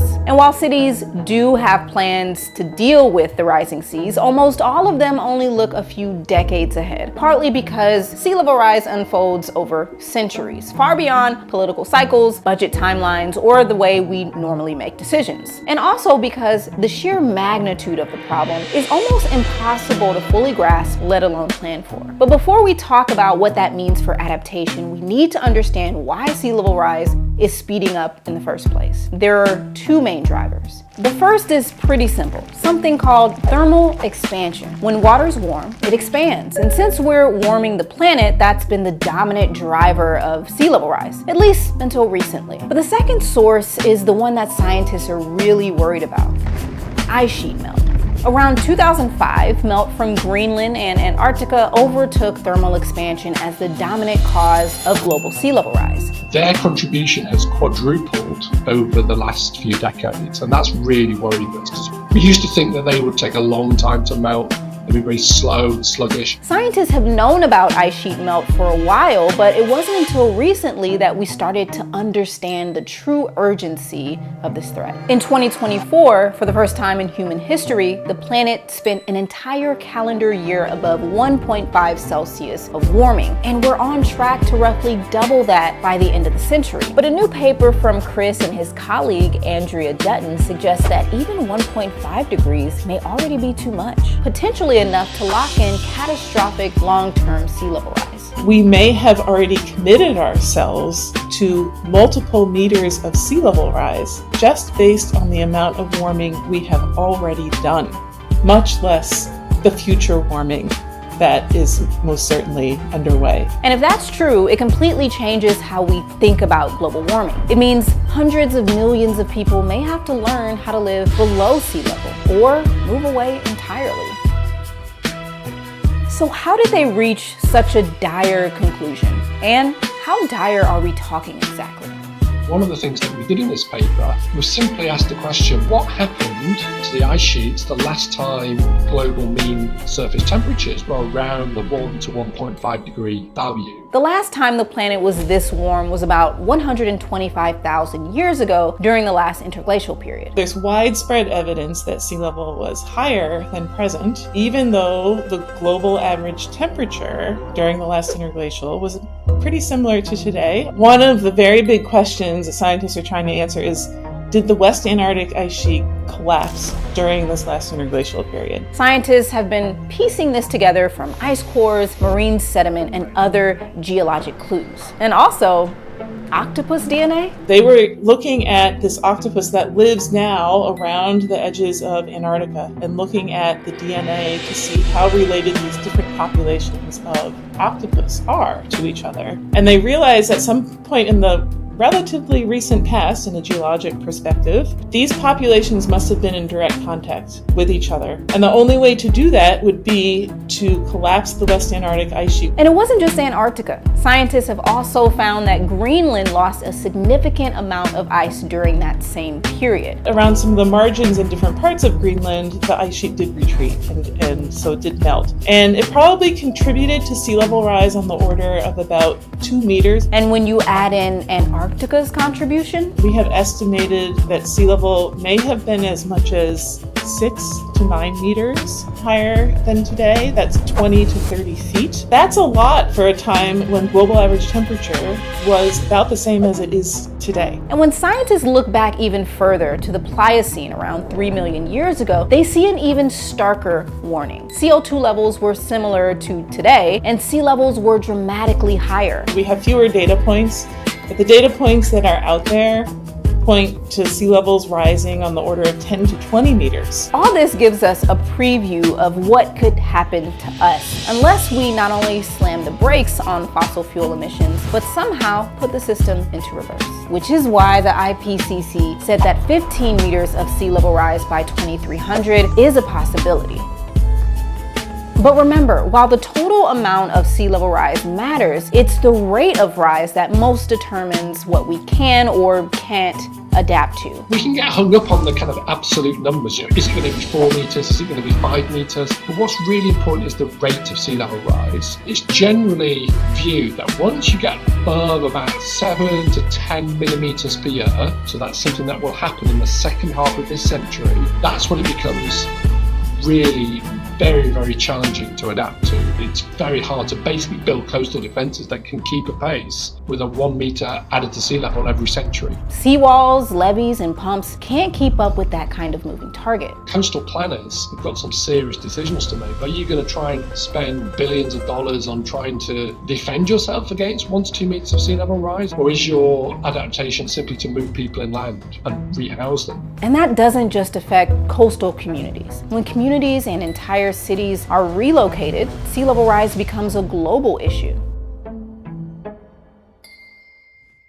The paleoclimate record gives us a window into how sea level rise responded to warming in Earth's past. But in order to understand why Greenland and Antarctica are so vulnerable today, we need to understand the mechanisms that are driving the accelerating melt. And it all comes down to feedback loops. There are mechanisms out there that cause ice sheets to melt 10 times more rapidly than they are at present. One reason ice can melt that fast is something called surface elevation and melt feedback. As an ice sheet starts to shrink, its surface lowers into warmer air, which makes it melt even faster, creating a runaway feedback loop. There's 1 or 2 papers now suggesting that this self-reinforcing melt feedback is starting to occur in Greenland. And if that kicks in, we could start to see quite rapid jumps in sea level rise from melting of the Greenland ice sheet. The next feedback loop is called marine ice sheet instability. When you start to retreat the ice sheet, you can imagine warm waters approaching the floating parts of the ice sheet. And if they can get underneath that and they can start eroding and melting the ice sheet, that ice sheet starts retreating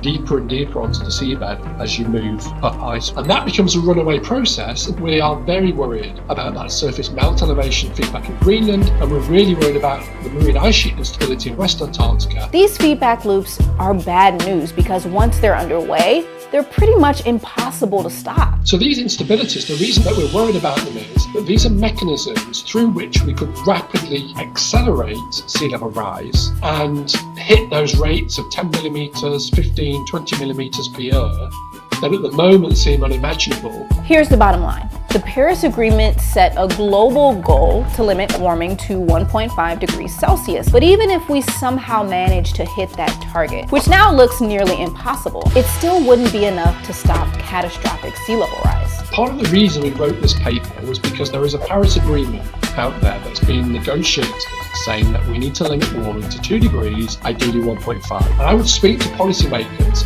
and they would say, well, so if we can make 1.5, everything's going to be fine, right? And I would say, no, that's not true. 1.5 will be great. We must do all we can to limit warming to 1.5.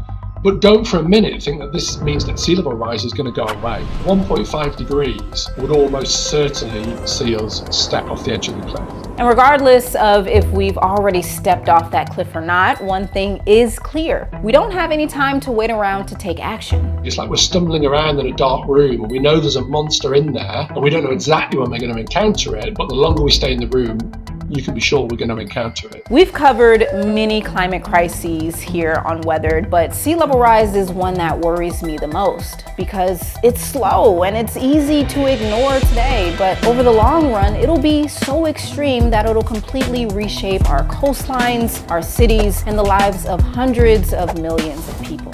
What's especially scary is that Chris and Andrea estimate that even about 1.2 degrees of global warming may already be too much for large parts of Greenland and Antarctica's ice sheets. And to truly avoid catastrophic sea level rise, we need to bring temperatures down to about 1 degree Celsius, which means not only stopping carbon emissions, but also removing CO2 from the atmosphere. But that's a topic for another episode. So, does Chris and Andrea's paper mean all is lost? Or is there still hope?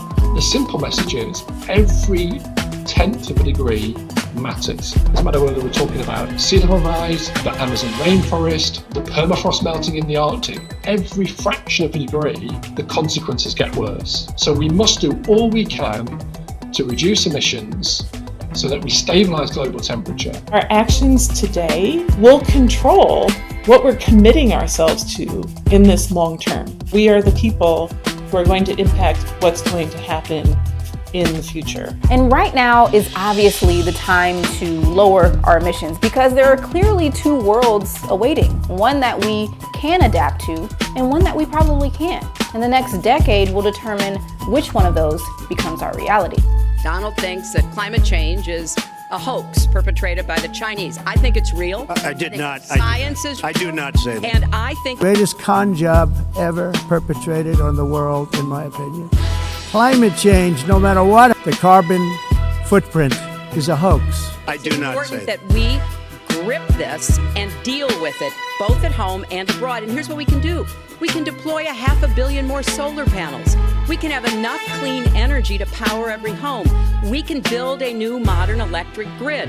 That's a lot of jobs. That's a lot of new economic activity. So I've tried to be very specific about what we can and should do, and I am determined that we're going to get the economy really moving again. building on the progress we've made over the last 8 years, but never going back to what got us in trouble in the first place. Mr. Trump. She talks about solar panels. We invested in a solar company, our country. That was a disaster. They lost plenty of money on that one. Now, look, I'm a great believer in all forms of energy, but we're putting a lot of people out of work. Our energy policies are a disaster.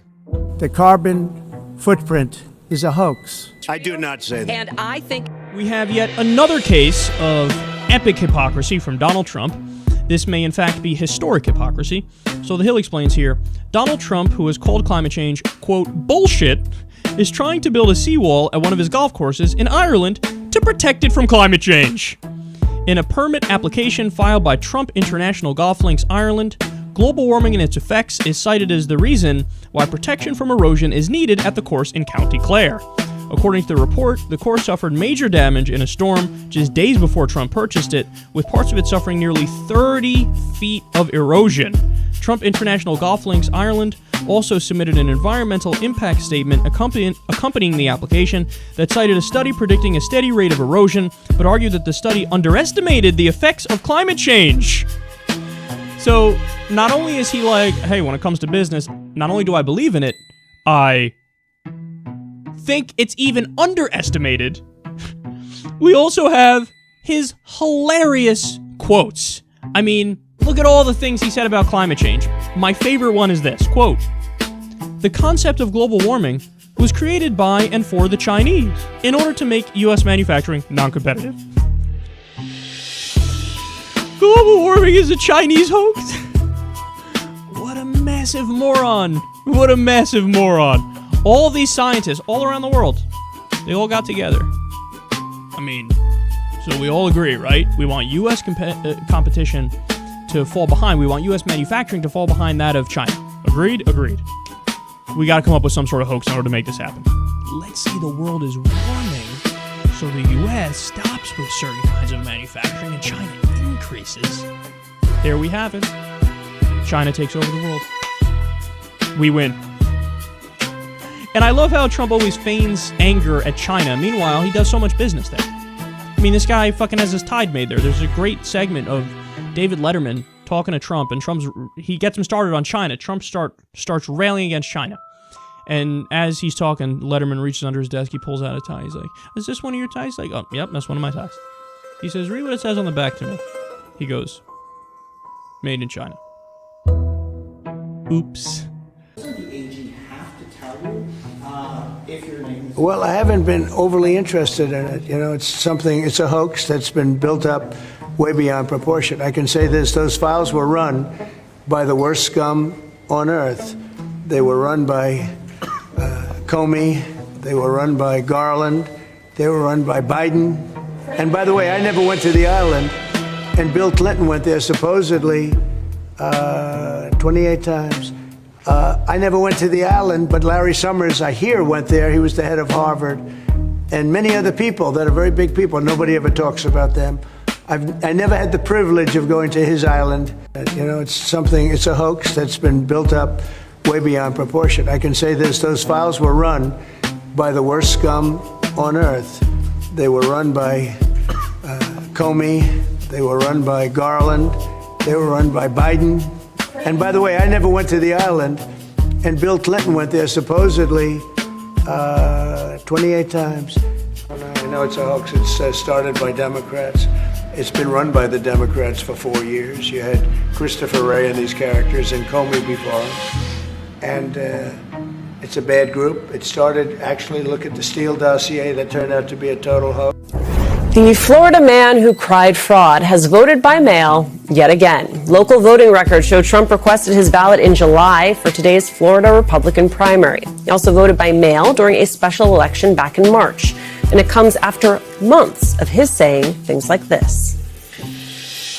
And hopefully there will be no corrupt mail-in ballots, which if you watched California and so many other places, mail-in ballots are inherently corrupt. We're the only country that does mail-in voting. Mail-in voting means mail-in cheating. I call it mail-in cheating. The cheating on mail-in voting is legendary. It's horrible what's gone on. A reminder, mail-in voting is and has been an acceptable and vital way for Americans to make their voices heard for years. And cases of mail-in fraud are extremely rare. The White House doesn't see the hypocrisy here, responding in part, quote, "This is a non-story." So there's not one dime of government money going into the ballroom. Now the military is building a big complex under the ballroom, which has come out recently because of a stupid lawsuit that was filed. But the military is building a massive complex under the ballroom, and that's under construction, and we're doing very well. So we're ahead of schedule. That's part of it. The ballroom essentially becomes a shed for what's being built under the military, including from drones and including from any other thing. The yeas and nays have been requested. Those favoring a vote by the yeas and nays will rise. A sufficient number having risen, the yeas and nays are ordered. Members will record their votes by electronic device. On this vote, the yeas are 216, the nays are 212. The bill is passed. Without objection, a motion to reconsider is laid on the table. Every year, America gives billions of dollars of our money to fund Israel's military. Now, even Republicans, even Benjamin Netanyahu, are talking about changing that. But don't buy it. It's a shell game. What Congress is trying to do now is find different ways of entrenching the relationship so deep in America's own defense industrial base that it's impossible to root it out. A new section of law in the National Defense Authorization Act, or NDAA, would give Israel unprecedented access to American technology and would force the United States military to integrate Israeli defense technologies into our own critical military supply chain, giving Israel incredible leverage over America's own defense priorities. We need to stop this before it starts.